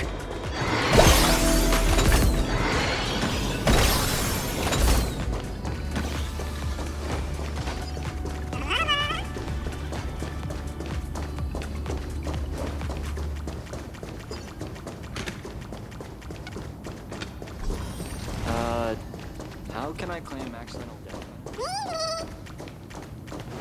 What Shuttle ST-970 will depart soon. Passengers headed for the Roboball Stadium, please prepare for boarding.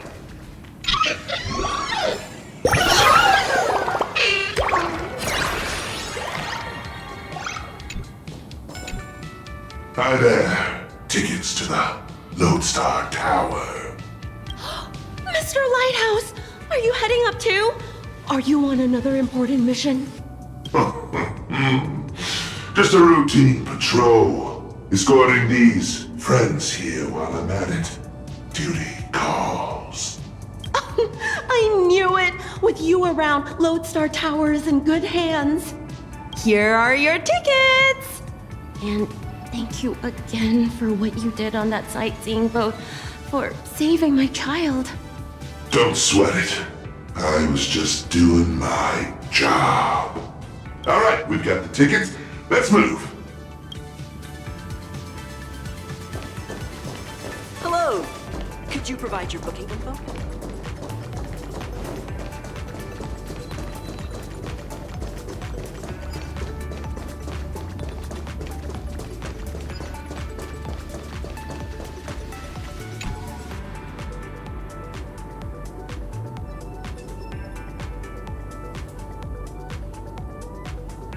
It's here. Let's go, guys. All right, everyone, grab a spot and hold on tight. This little hover saucer is gonna coast along the tow. Skylight's open. Nice view, eh? Even the most spectacular views get old when you have to stare at them every single day.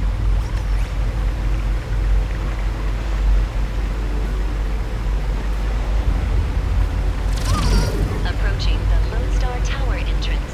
One moment, please. Authentication complete. Loadstar Tower.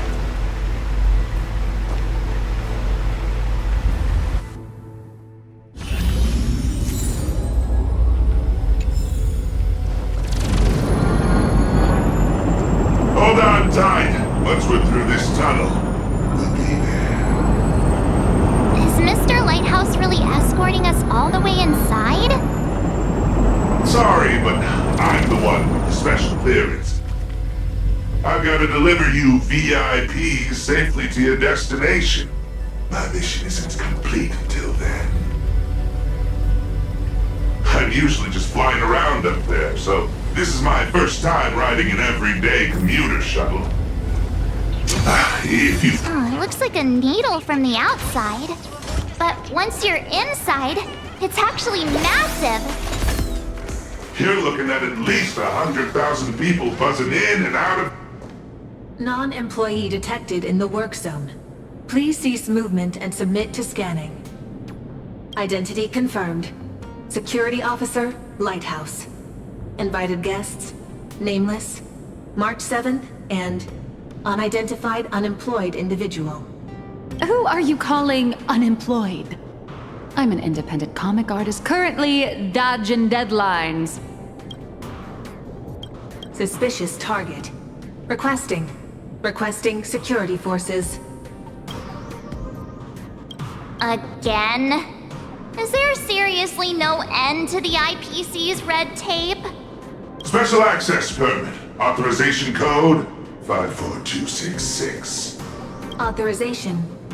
Confirmed. Welcome to Loadstar Tower. Please abide by the IPC Code of Conduct. Alright, my mission ends here. What was it you guys were planning to do next? Madam Jade said she set up an office for us.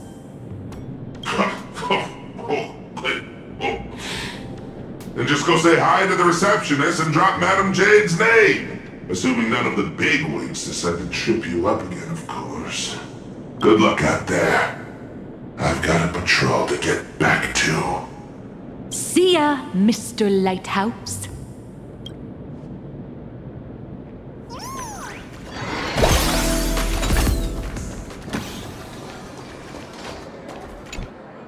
For malfunction reports, please proceed to Zone D. For visitor pre-registration, please submit the online form and expect a processing time of at least 3 business days. For lost items, please contact security at extension 114. Hi there. We're guests of Madam Jade from the Strategic Investment Department. She said an office was reserved for us. Understood. 1 moment, please. Guests of Madam Jade. Here it is. Zone G892 Temporary Office. Access code... According to the system, access to that office was temporarily locked by the Marketing Development Department for emergency debugging just moments ago. Lifting the lock requires authorization from a department head or higher. I'm afraid coordinating this might take some time. Let me check. 24 system hours. 24 system hours? We don't even have 4 hours left! That's the IPC for you. A textbook example of petty office politics. But this is just ridiculous! A petty turf war over an office is going to indirectly destroy the future of an entire world! Looks like we'll just have to ask Jade to assign us another. We're out of time. We went through a lot to get here, and I'm not letting them stop us now. Let's try this instead. Employee ID IPC MDD GL3 1545. Name Beatrice Melanine. Affiliated with the Marketing Development Department, Cosmic Big Lotto Division, Level 3 Project Consultant. My access permissions should still be dormant. I'd like to activate them. Beatrice Melanine? Oh, wait, are you the Big Lotto girl? That's goddess to you, the Lotto goddess. Listen up, rookie. Citing Article 7 of the Emergency Internal Resource Allocation Regulations, during periods of cross-departmental collaboration, employees of Level 3 or higher from the originating department may apply to elevate their temporary venue coordination priority to the maximum. Now, type it in and give it another try. Clause verified. Temporary system authorization granted. Force unlocking access to Office B703. Please wait.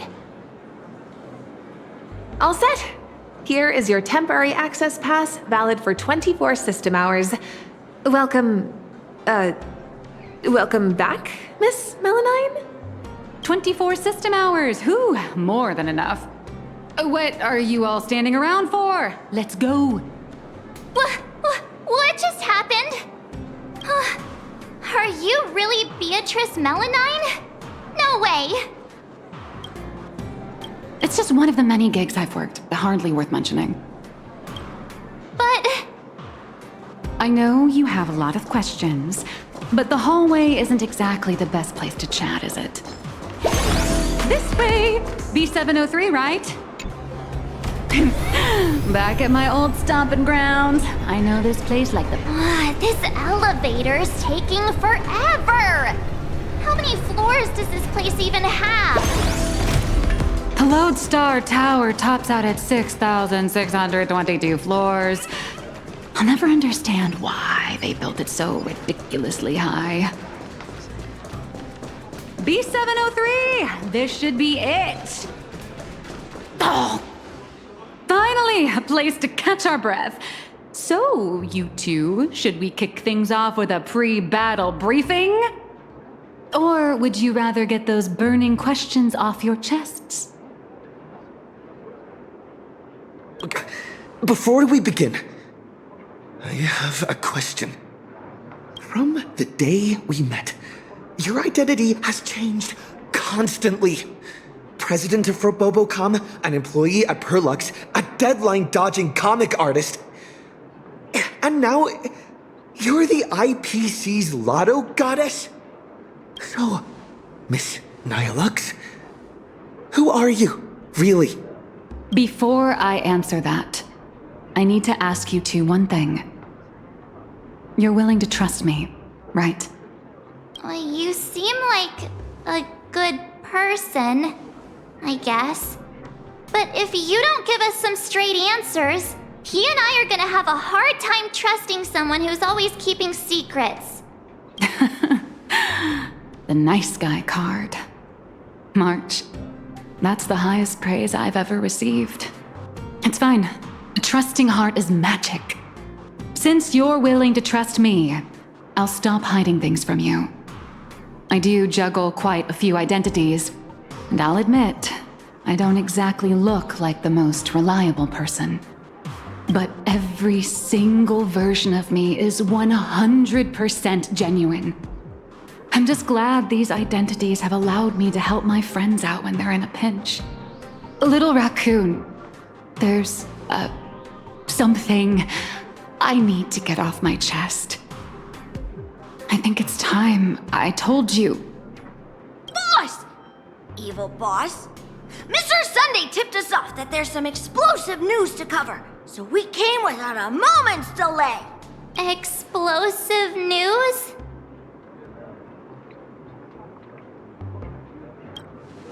No, it's nothing. Let's save my story for later. Once I start talking, I'll just ramble on, and we don't have that kind of time. Let's focus on the life or death situation in Planacardia first. Sunday and I have an idea on how to get an audience with Arita.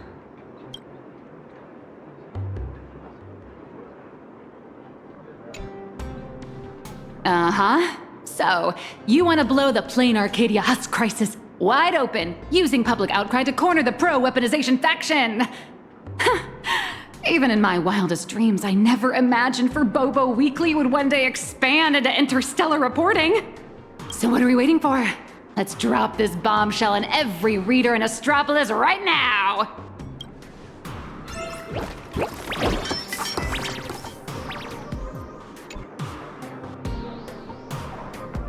This is the exclusive of all exclusives! The bombshell of all bombshells! Beep boop! Are we really gonna publish something like, IPC higher-ups want to turn a planet into a weapon? What if Furbos get stuffed into a courier box tomorrow and tossed into a black hole? Listen up, little dummies! If we don't hurry and get this massive scoop out, our newsroom in Planacardia is gonna get eaten by monsters and dumped into a black hole anyway. Remember the journalism principles I taught you? Don't write the news like some bone-dry fact-finding report. The headline has to be sensational and intimately connected to our readers' everyday lives. Shocking! Secret meeting of IPC execs. Save the planet or turn it into the ultimate weapon. Like this? Exactly. But the point isn't to expose the conspiracy. It's to shove the danger right in our readers' faces. They need to know that after Planacardia falls, the world they live in will face the exact same threat. Subtitle: Exclusive Insider Report. Astral Express tells all. A greater shadow looms over Astropolis. I got it! We can also add a poll question to the article like, do you support in-canvas rescue or weapon modification? Maximum interactivity! Nice. Aside from our little Furbos over-the-top clickbaity articles, we'll also need you to step in front of the camera for a few shots to boost the story's credibility. We'll aim to infect every social and news platform in Astropolis in record time with this news, just like the anti-organic equation did. Leave it to us Furbos for the freedom of press. And to keep our home from turning into a giant firecracker!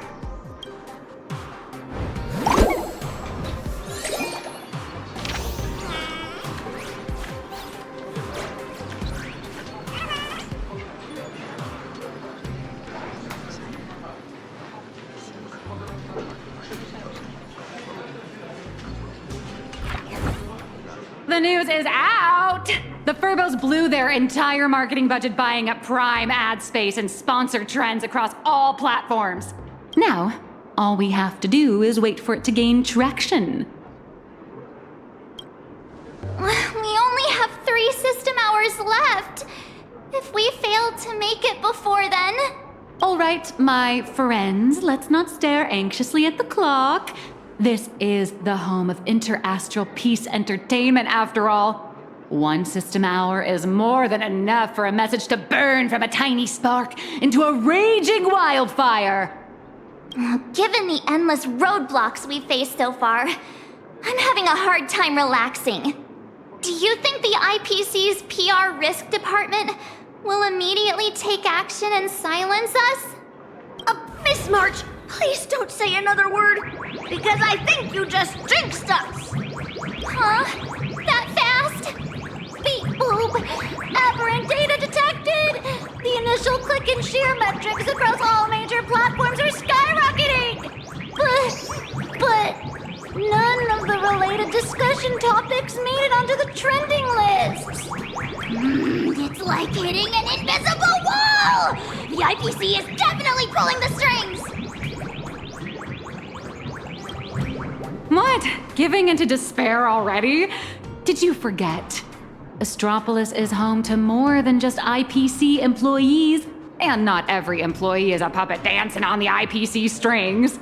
Algorithms and push notifications are crucial, sure, but when everybody's safety and the safety of the entire universe is at stake, it's not just the algorithms alone that determine how the news spreads. At the end of the day, the ultimate medium through which information spreads is still people. Terrified whispers, burning curiosity, the desire for the truth. These will all run rampant in break rooms, cafeterias, and on commuter trains, all through the oldest and most effective method there is, word of mouth. The IPC can bury trending searches and throttle notifications, but they can't wipe every private message, nor can they stop people from wondering what if in the back of their minds. All we have to do is make sure this first spark is bright and true. And the little Furbos have already nailed that part. So, what do we do next? That is a question the IPC itself must answer. The fire has been lit. Putting it out is their problem. I guess the most dignified and foolproof approach would be to come straight to the source of the information and propose a partnership. See? What did I tell you? Esteemed Trailblazer, Miss March 7th. Hello there, it's me, your old pal Albert. The higher-ups have seen the bombshell news you just dropped. Well, they're taking it seriously, of course. Extremely seriously. No, they've decided to set up a special last-minute interview session just for you at the Panorama Hall inside Loadstar Tower. They want to hear all about the situation in Planacardia firsthand, along with your demands. This is a once-in-a-lifetime opportunity! IPC higher-ups and even business reps from other star systems will all be there. You get to speak directly to the most influential audience around. Yours truly is also all set to conduct an exclusive interview with you afterwards. You will show, right?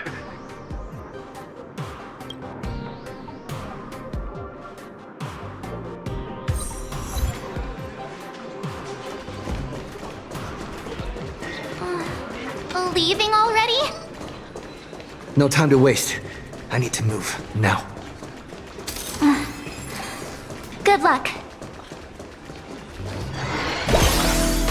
The Panorama Hall should be around so many screens. Welcome, Trailblazer. Pleasure to make your acquaintance. I'm Yannick, assistant to the Interastral Peace Corporation's board of directors and one of the hosts of the Pan-Cosmic Trade Summit. The news you posted on your personal media account has caused a massive uproar across all of Astropolis.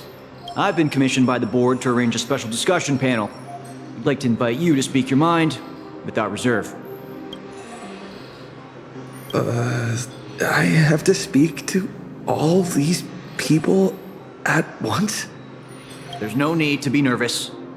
Most of them are only here to listen. Everyone's closely following developments in Planarcadia and the Voracity Husk. Your testimony will help them understand, and it will factor into any potential re-evaluation of the board's position. If you are ready, please, follow me to the central platform.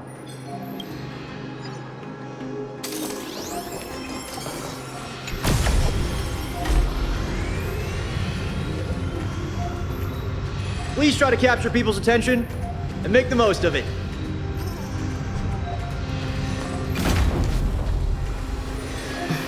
Today's meeting agenda is... Everyone please quiet down.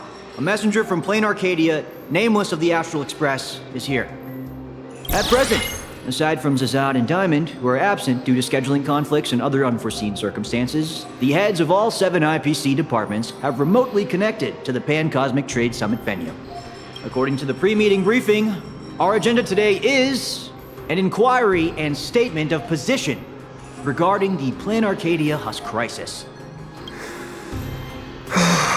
Don't panic.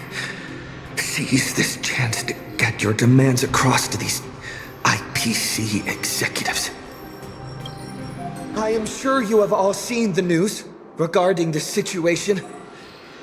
I swear on the honor of the Astral Express that everything I say is the truth.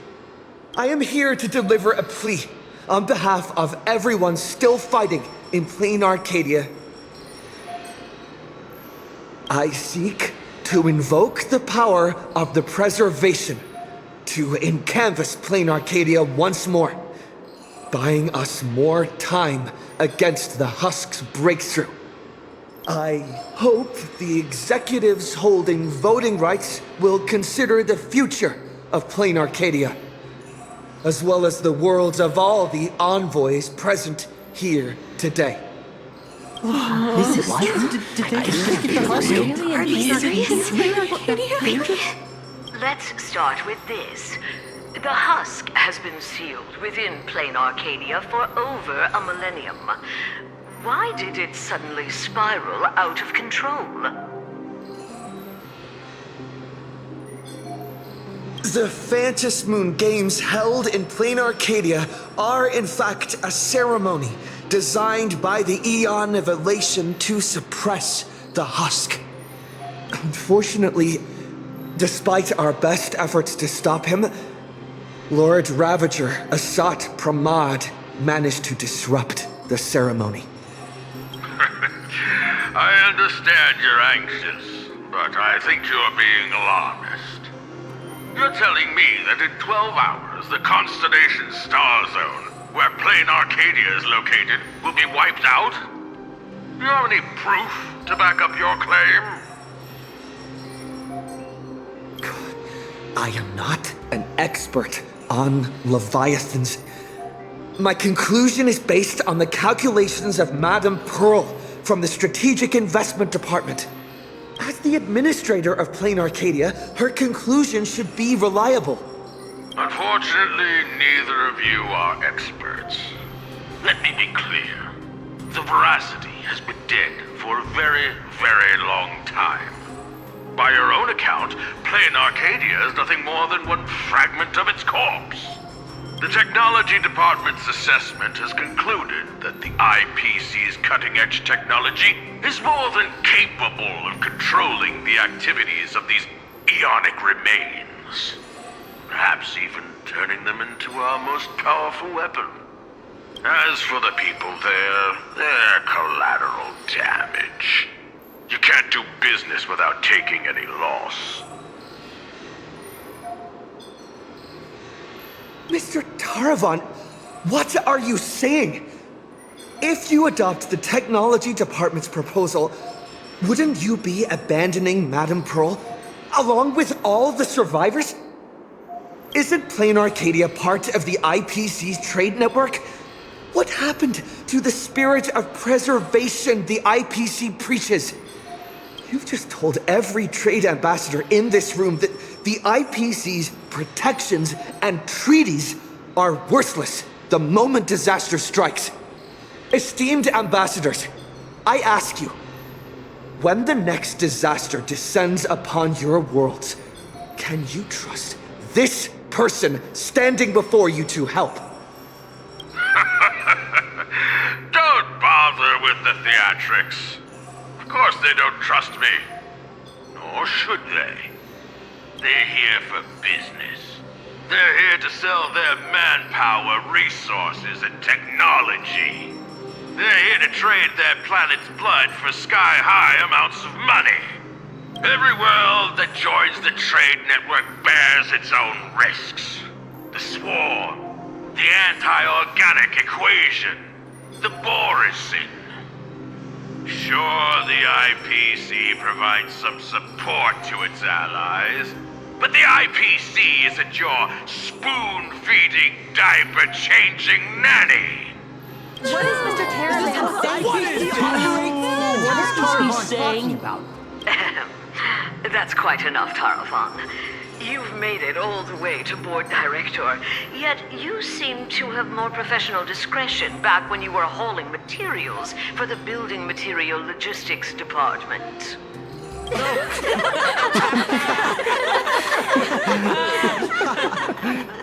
Feeling amused? Oh, you lot are pathetic. Weaponizing the husk is the most effective, technologically sound solution to the crisis right now, bar none. Representative of the Astral Express, you should be well aware that the Strategic Investment Department's proposal has one fatal flaw. And canvassing Plain Arcadia merely hits the pause button on the crisis. It doesn't end it. When the seal completely fails, not even shattering all 10 cornerstones would buy the 10 Stonehearts a single second of breathing room. How do the Strategic Investment Department and the Express plan to respond when that happens? Alternative plan or no, I have to ask. Is there really zero risk in turning an Eon's fragments into a weapon? Risk? Of course there's a risk, but it comes down to probability. You don't expect me to explain the technical details right here, do you? Yes, it comes down to probability. You may think that a chance buried several decimal places deep is effectively zero. But have you ever faced an enemy that can truly manipulate probability? I have. Lord Ravager Asat Pramad. He can make guaranteed hits miss their mark and turn a 1 in a million disaster into an absolute certainty. You think the risks are under control, but against him, or another higher being like him, that's nothing but an ignorant delusion. You certainly can turn a blind eye to the odds and hit that weaponized button. But when that probability turns around and devours you, will you be ready for it?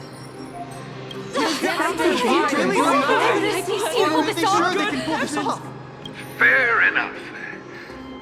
I've heard all I need to know regarding the Plain Arcadia issue. So it's Astra Decision is canvassing Arcadia. I support the in-canvas plan, and that's that.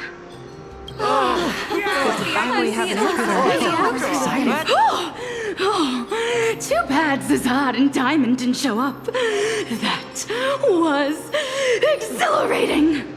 I'm guessing they already knew how this discussion was going to end.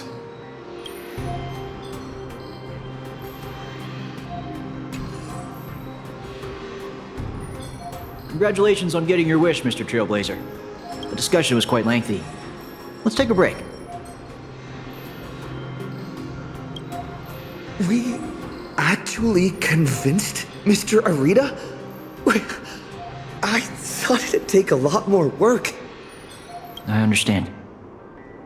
In certain moments, a matter of life and death can carry the exact same weight as a speck of dust.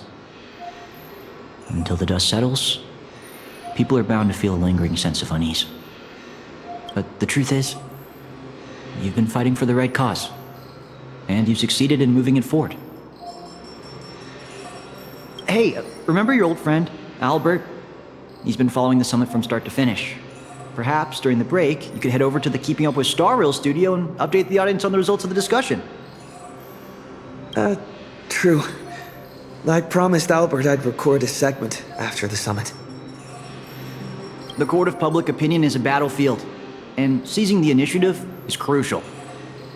Keeping Up with Star Rail reaches an audience far beyond Astropolis. It broadcasts to the entire cosmos. It's a prime opportunity to make your voice heard and leverage media influence to pressure the IPC's decision-making process. This ring platform we're now standing on branches out in 3 directions, leading to different functional zones within the Loadstar Tower. The Keeping Up with Star Rail studio is right over there. If you'd like to head over, simply operate this rotary dial and the path will open right up for you. They might need to be careful about the optics because of Pearl, from what I heard.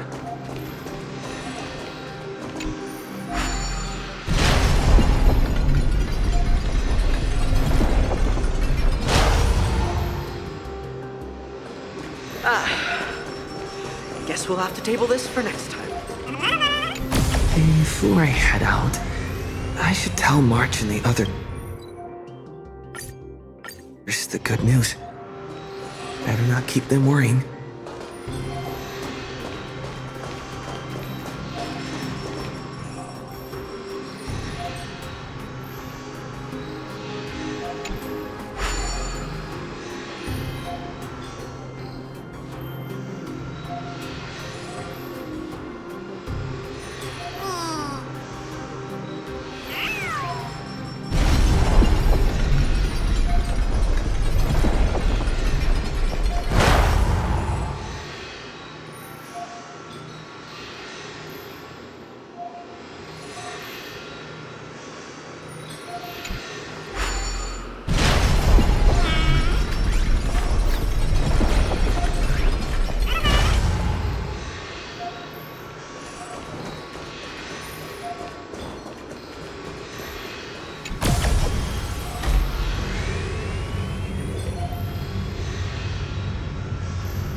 I can take a breather. Next up, Albert's interview. Better not keep him waiting. Here we are. Seems like there's nobody around. Are you the Trailblazer? Hi! Looks like the summit talks have wrapped up. Here for the Keeping Up with Star Rail interview? Oh, right. The host should be here soon. Tell you what, why don't you take a seat in the studio before the interview starts? See that control panel over there? Just give it a press and the studio will automatically rise up.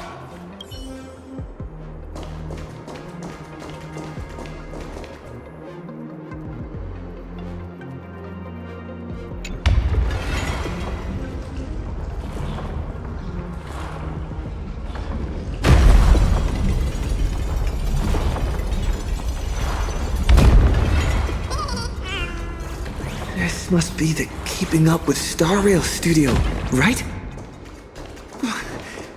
Just how... Whoa! It's great to meet you, Trailblazer.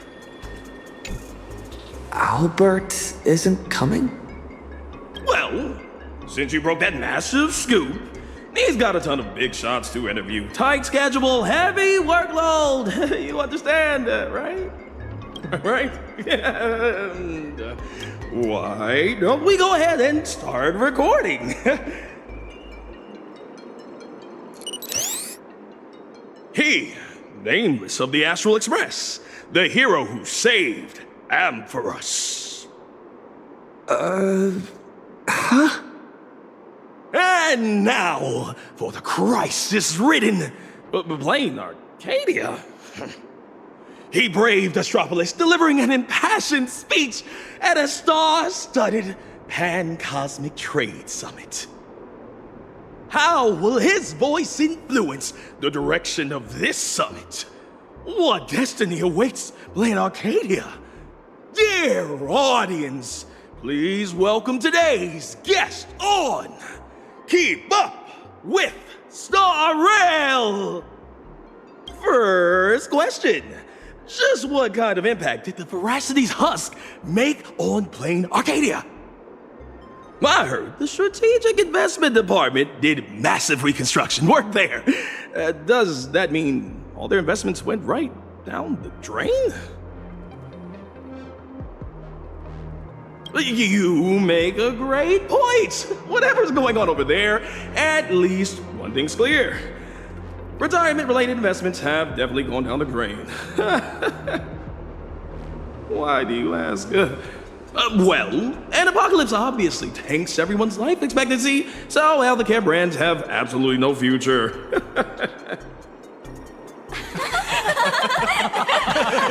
Seriously? What are you doing? You need to take this seriously. In my hosting experience, a whole show without a single laugh is a complete train wreck. We're talking about the existential crisis of an entire world. This isn't keeping up with Star Rail's style at all. Would Albert really hand over the hosting gig to a bird like you? Tell me, who sent you?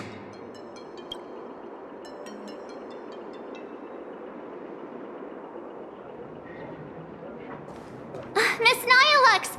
Good news! He just sent us a message. Old Mr. Arita has been won over. He's going to vote for Canvas. Isn't this all a little too easy? Was that a bad thing? Oh, come on, don't be like me. I really don't want to play the Jinx anymore. All right then, March. Congratulations! Furbos! You scared this Furbo half to death. Evil boss, don't just start screaming! My little Dumbos! Get online right now and pull the search volume for the keywords Summit, Astral Express, and Planacardia. Huh? Well, what for? In my experience working at the IPC, you can never be too careful. They invited Little Raccoon to present his case at the summit. Even if they don't publicly announce the voting results, they can't stop curious outsiders from driving up the search volume for related info. Beep boop! These keywords are showing absolutely zero search fluctuations! The search volume is so low, it's sad. Oh, I've got a bad feeling about this. Right, let me check the scheduled meetings for today. Look at this! Today's reservation record for the Panorama Hall says, closed all day for internal equipment maintenance. What do you mean, closed all day? Isn't he supposed to have an interview there? Ah, I see. You've got some nerve, Oswaldo, to pull such cheap stunts before a magician. Magic? Yeah. An elaborate high-budget display of commercial magic. Its goal isn't to solve the problem, but to buy time. Using a highly convincing executive debate to stall our protagonist, tricking him into thinking hope is just around the corner so he'll quiet down and wait for the outcome.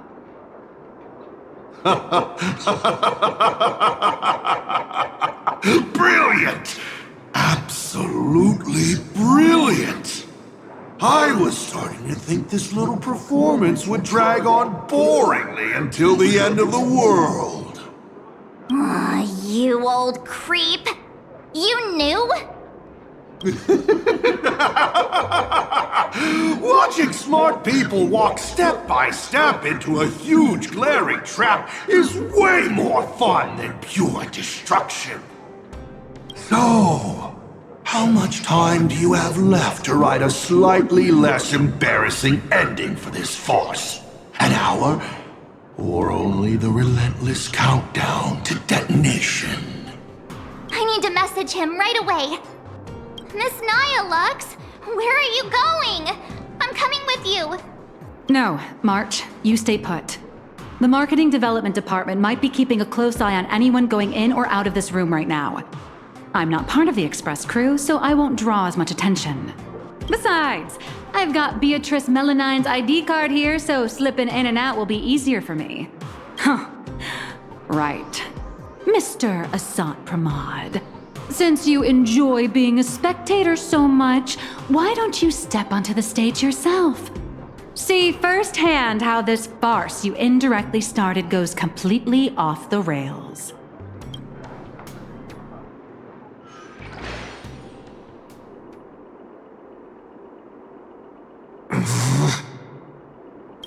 You don't look so good all of a sudden. Are you hired? You all teamed up to play me like a fool. Uh-oh! The mission's a bust! I've gotta stall him for as long as I can. Or I'll end up like Mr. Albert! Do the math. Is that measly paycheck really worth throwing your life away for? I'm sorry. I'll tell you everything. I'm just a lowly grunt in the marketing development department. They promised me a promotion and a raise if I could keep you here. Actually, neither of us is going anywhere. They've locked down the entire studio and the corridor leading to the Panorama Hall. The doors won't open for anyone until the scheduled time. Fine. They went through all the trouble to set this up. I might as well grace the stage and crash the show.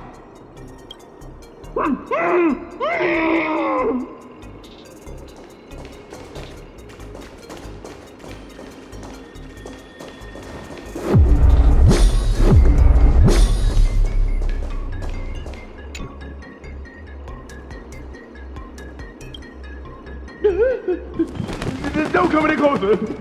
I don't want you to see me like this. I'm so sorry.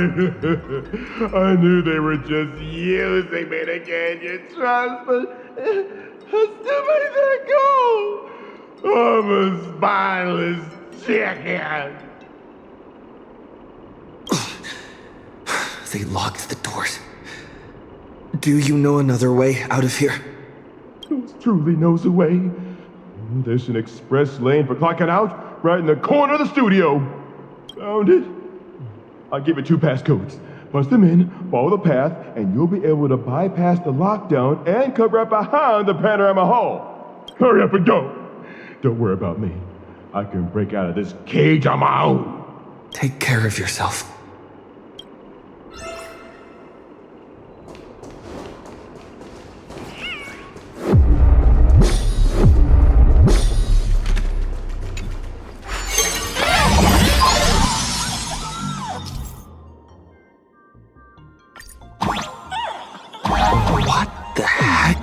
This big donut. Gravity seems to shift around this circle. I wonder what'll happen if I jump into another bubble.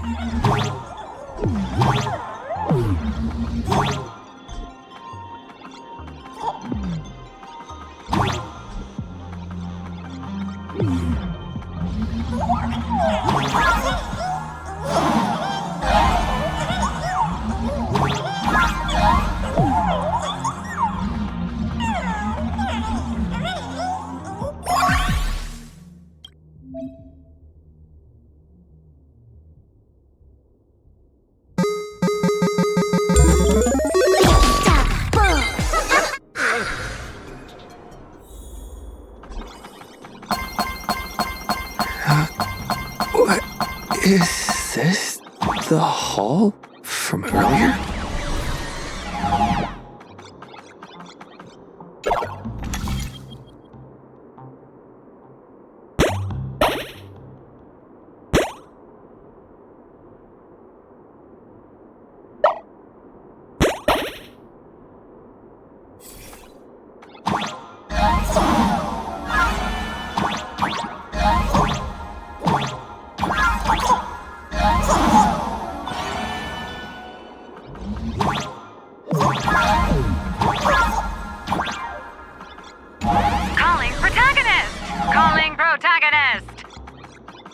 Miss Nihilux, what are you doing here?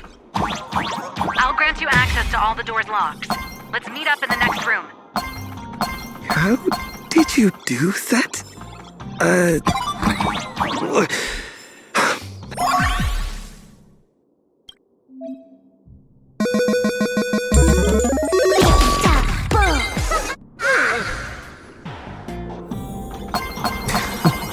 The IPC security is a joke.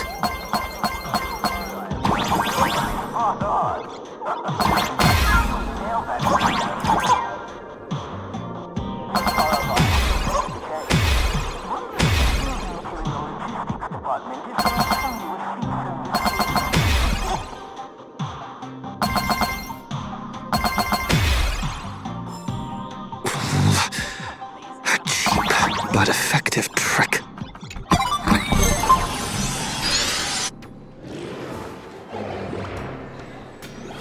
What is this place?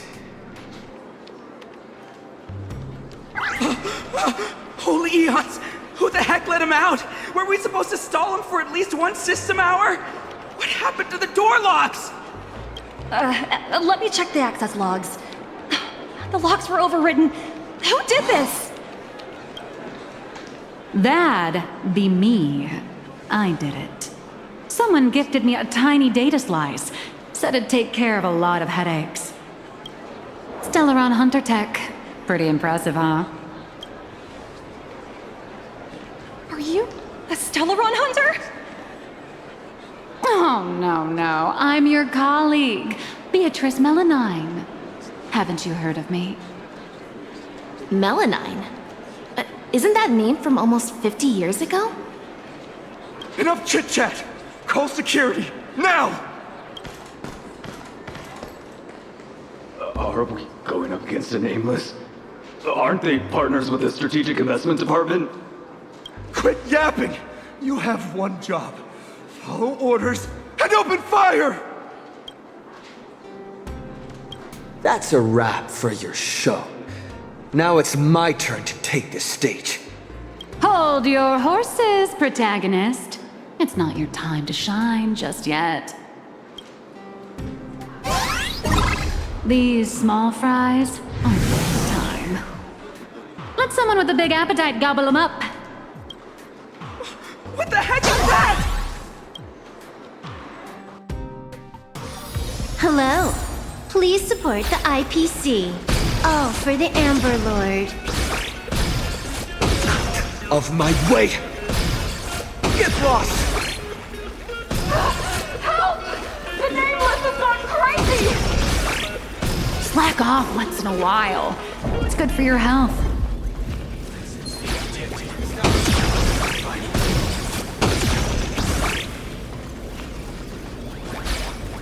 All right, that takes care of that. As satisfying as it was fighting our way through them, the problem we're trying to solve still remains. You know, those fakes in the meeting were a bunch of nobodies with zero actual pull. Oswaldo, the mastermind behind this whole farce, is still hiding comfortably behind the scenes with no intention of showing his face. We can't let him or any of those other high and mighty executives keep stalling us endlessly. Got any bright ideas, Miss Nihilux? I noticed you've been holding on to a pretty dangerous trophy. Forgive me for taking the liberty, but I brought it along. Oh, what do you need me to do? Slaughter them all, or bankrupt them? Oh, just look at this! The severed head of a Lord Ravager. And it still talks.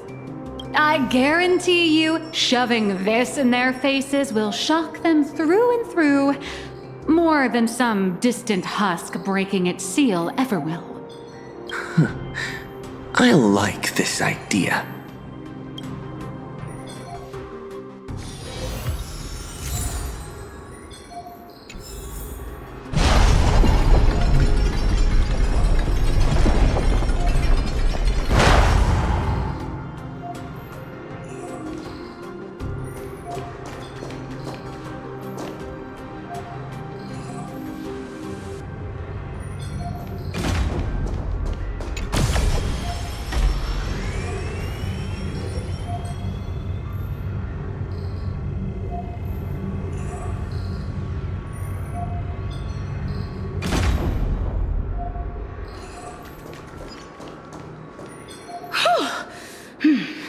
The executives all logged off early, huh? With them out of the way, the mission's basically complete. What happens next depends on how long the fake host can keep him distracted. Off the record, don't you folks think I'd be a pretty convincing Taravan too? When it comes to being a gourmand, I could give the real Mr. Taravan a run for his money. All right, zip it. If word of this gets out, you'll be packing your bags by tomorrow morning. But Mr. Yannick promised us whatever is said during this summit won't reach a single ear outside the Panorama Hall. Oh, yeah? Are they really that confident? Wait, no way! Yannick? You sneaky little Bart turd! Point every single camera at me right now! I know you have the clearance. I want my face broadcasted to every single screen in Astropolis!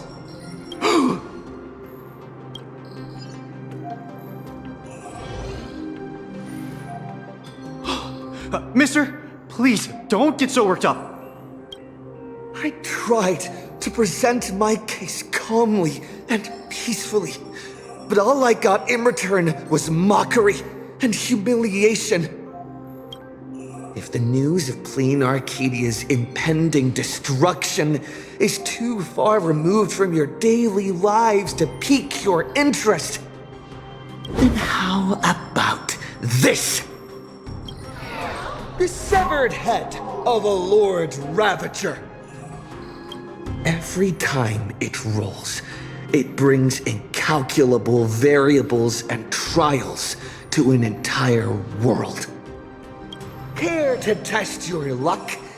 Will disaster befall you? Or every single one of you? Oh, I've heard the crew of the Astral Express are all honorable, righteous, nameless. You wouldn't do such a thing. Would you? Even if you do resort to violence, Astropolis has its own superhero. I've already signaled Lighthouse. He'll be here to save us any second now. Pathetic. It seems you neither comprehend the power of a Lord Ravager, nor know how to treat a true hero with the dignity they deserve. A true hero doesn't hold a bomb and threaten to blow the entire place sky high.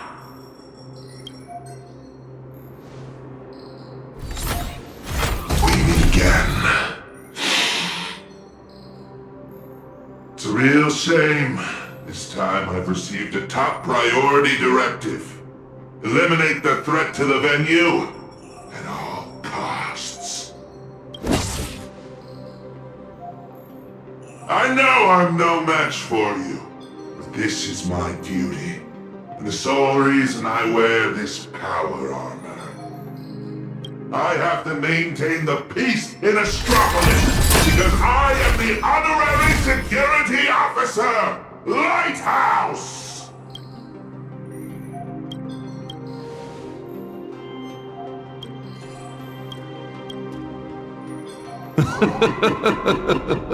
Peace?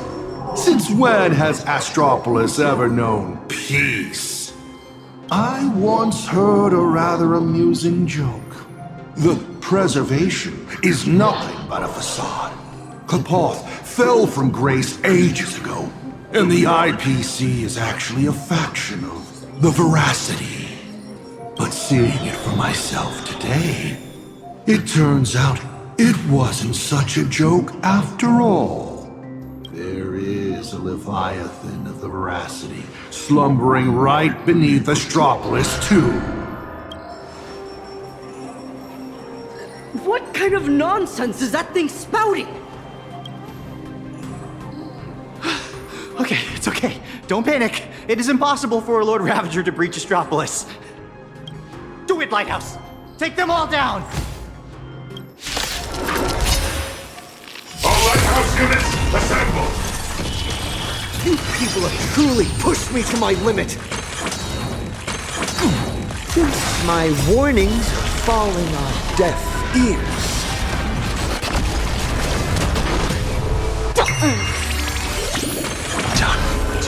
Blades eternal! I'll safeguard your path! You shall be judged! We are the Trailblaze! Execute judgment! Execute judgment! Light up the cosmic night! Are you ready to face the risks?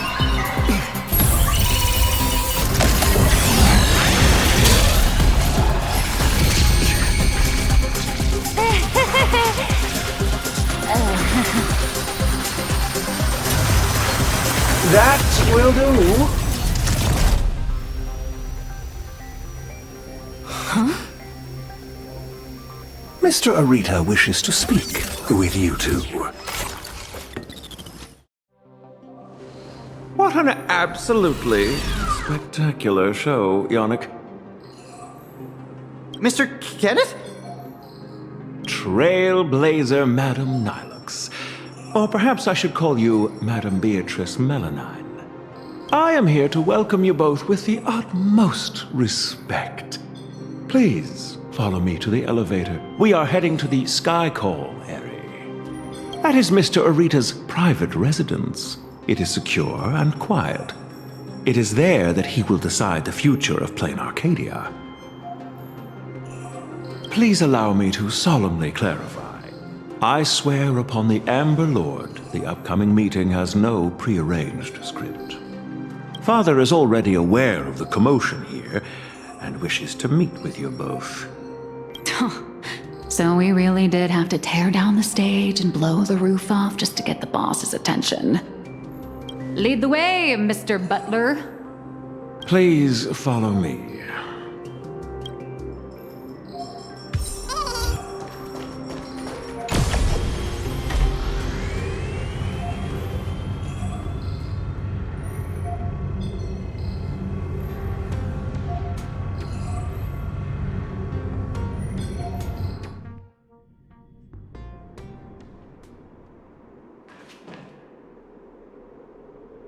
Where are we? The entrance to the Cloud Peak Sky Call area. Nice view, isn't it? From up here, all of Astropolis is laid bare, stripped of its secrets. Not many are privileged enough to enjoy such a view.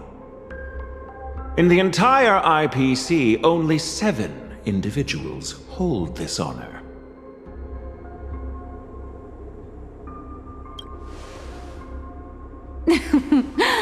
Make that 9. I'm here too, even if I am just riding your coattails.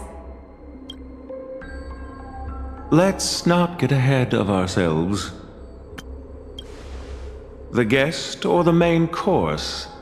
Most people don't know which category they fall into until the moment they reach the table. If you would both step onto the platform, should you experience a touch of vertigo, please don't be alarmed.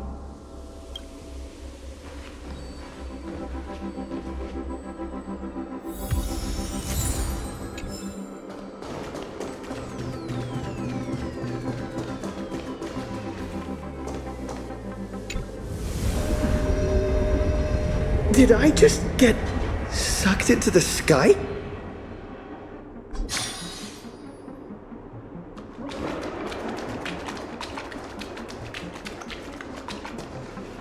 We have arrived. Father, I have brought them. Let them approach. You are dismissed. Children need not be present for what comes next.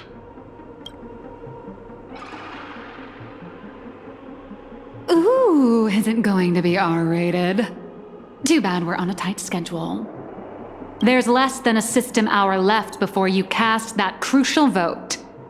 Clock is a-ticking, Mr. Arita. You really should invest in a better watch, Ms. Melanine. We have time to spare. We all know Louis Fleming only needs 60 seconds to make a decision.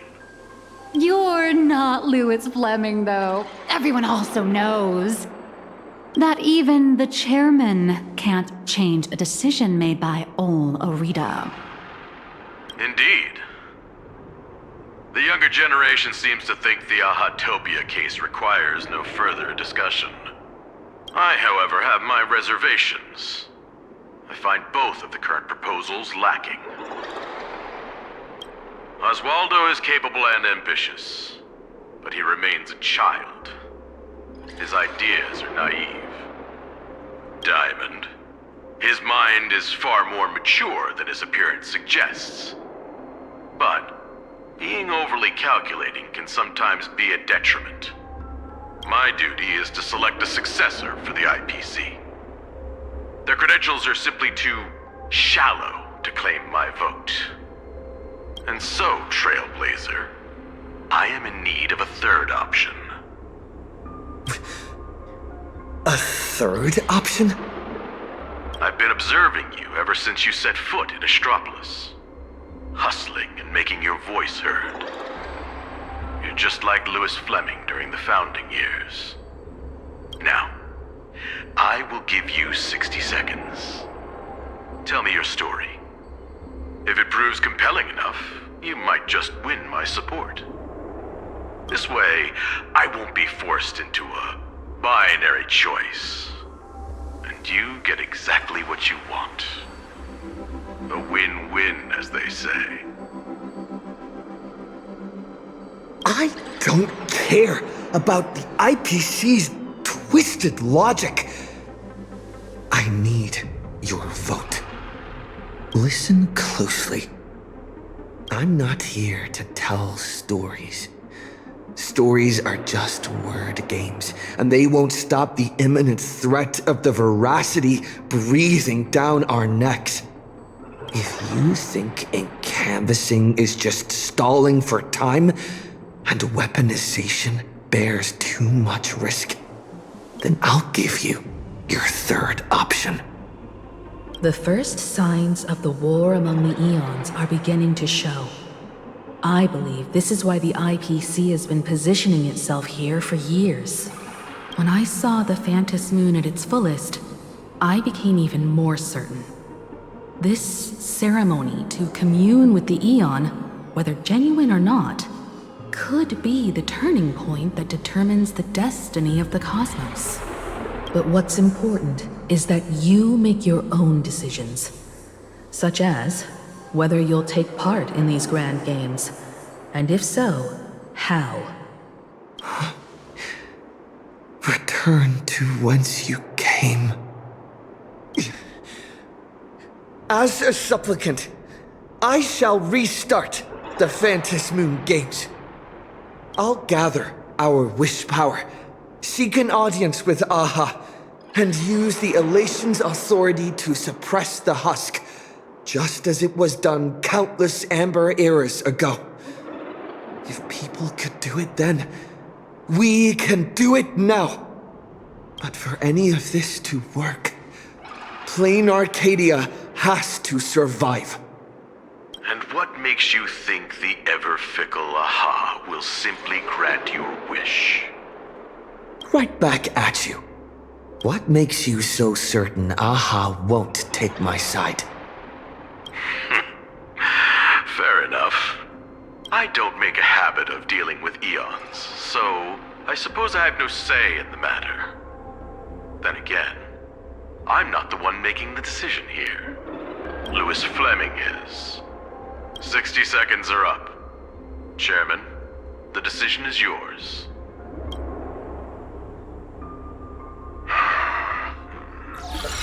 How many Amber eras has it been?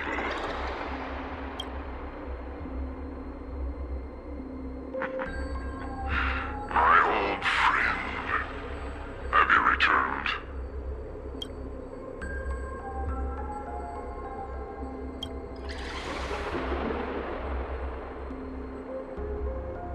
Regardless of the identity you wear now, as long as the party concerned approves of this young one's proposition, the IPC will lend its full support. So tell me, what are your thoughts? Do you really need to ask? When have I ever opposed any of Akivilli's ideas?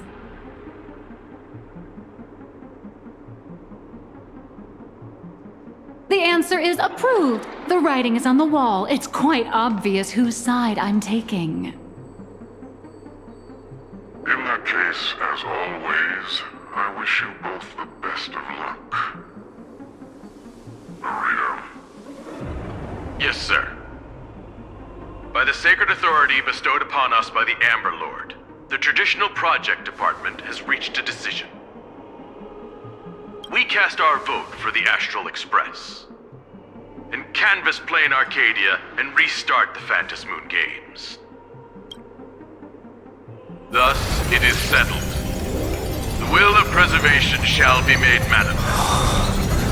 Ahatopia will be preserved.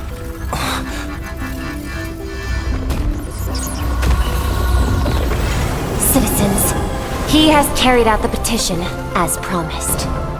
Now, I shall guide the power of preservation. I will do all I can to paint and recreate the miracle. As for me, I can't believe I'm working with the IPC. Whatever.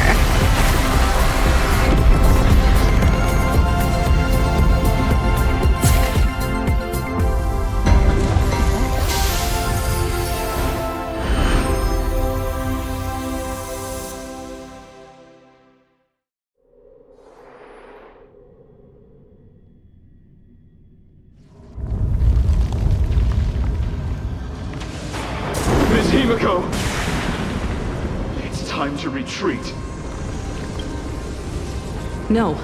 Perhaps we don't need to head to the tavern after all. The series of tremors have now subsided. The tentacles surging from the fissures have vanished too.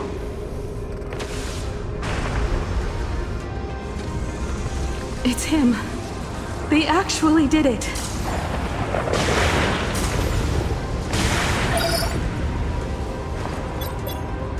I am delighted to deliver the good news. The reenactment of the World and Canvas ritual was a success. Planacardia has survived its most critical hour.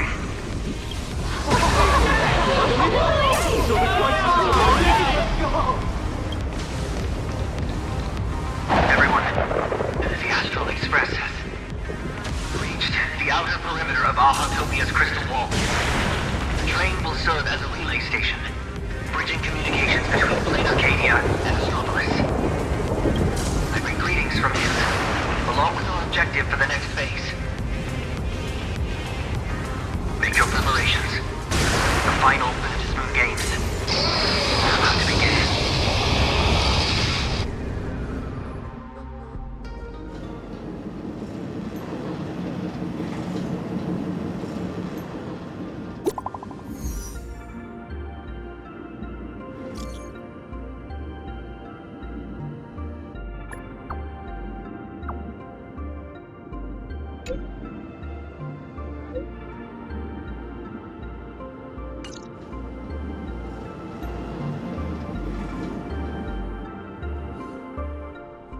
As you wished, the Amber Lord has protected Ahatopia. I'm sure you two have private matters to discuss, so I won't intrude. But before I take my leave, the IPC has one final request. Please leave that die to us.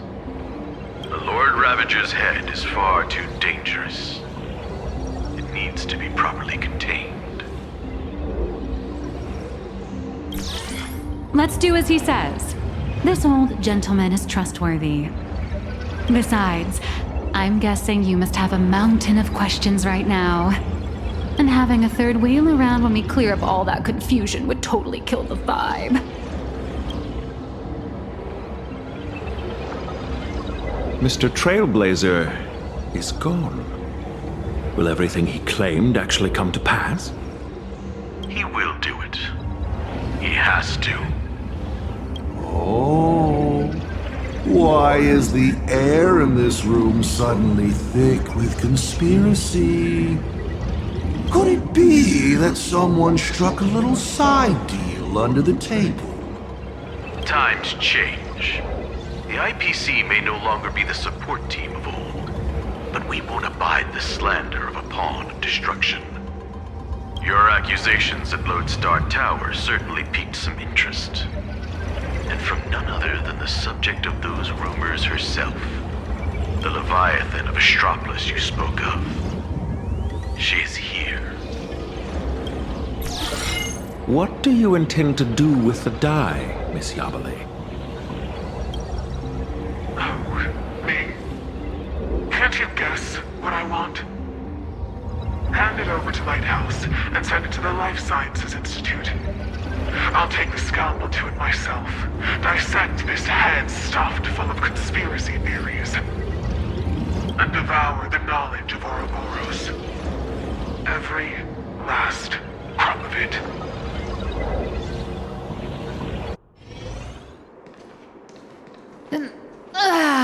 Finally a breather from this monumental crisis. I can now rest. I'd love to say that, but you're not going to let me off the hook, are you? Relax. For the moment, at least. We have plenty of time. Enough to find a nice, quiet corner, sit down, and talk things through. But before that, you just pulled off something massive. I'm sure you have countless messages from people waiting to congratulate you. You should probably answer your phone first.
Ms. Nihilux, it all comes back to you again.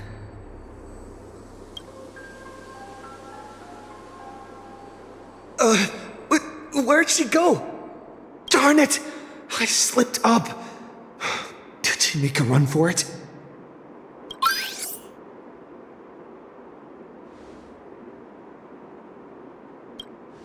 My apologies for startling you. On behalf of my client, Madame Nihilux, I am here to deliver an invitation for tonight. Now playing the audio message. Hi, little raccoon. I'm really sorry. Every time I try to bring up my true identity with you, some unexpected little hiccup gets in the way. Maybe this is just my lot in life. Watching you happily catch up on your messages, I figured I shouldn't interrupt your victory lap. But the questions burning in your mind deserve a proper, earnest answer. So I made a reservation at the Upside Down restaurant. The view is nice and the desserts aren't half bad. Some stories are best told slowly, over clinking glasses, once the dust has finally settled. I'll be waiting there, ready to tell you everything, holding absolutely nothing back. Make sure to be there on time. Sheesh. Way to leave me hanging.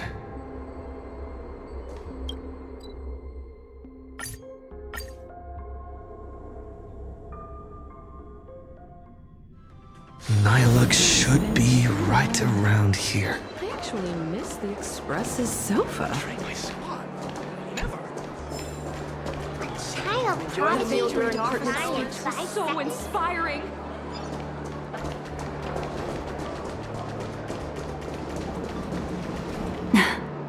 I knew you'd come.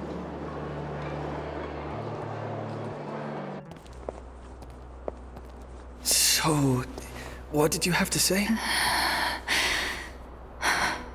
I didn't mean to keep this from you. But the comic artist thing is just a cover. When it comes to my true identity,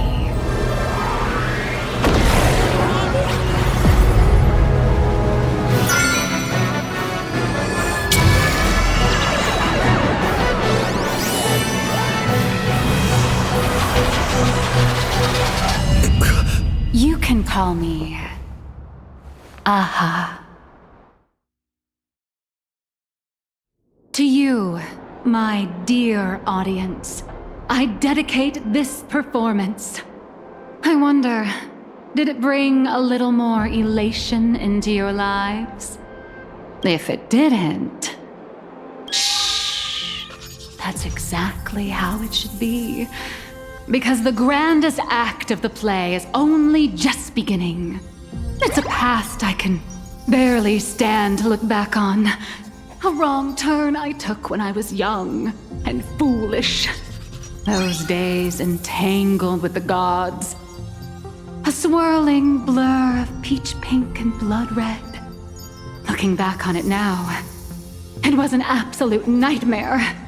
But now, for the sake of the entire universe, and for you, I am willing to take off my mask. I am the master of Fantasia, the one who mourns, the murderer of all certainty, and the false sovereign of all theatrics.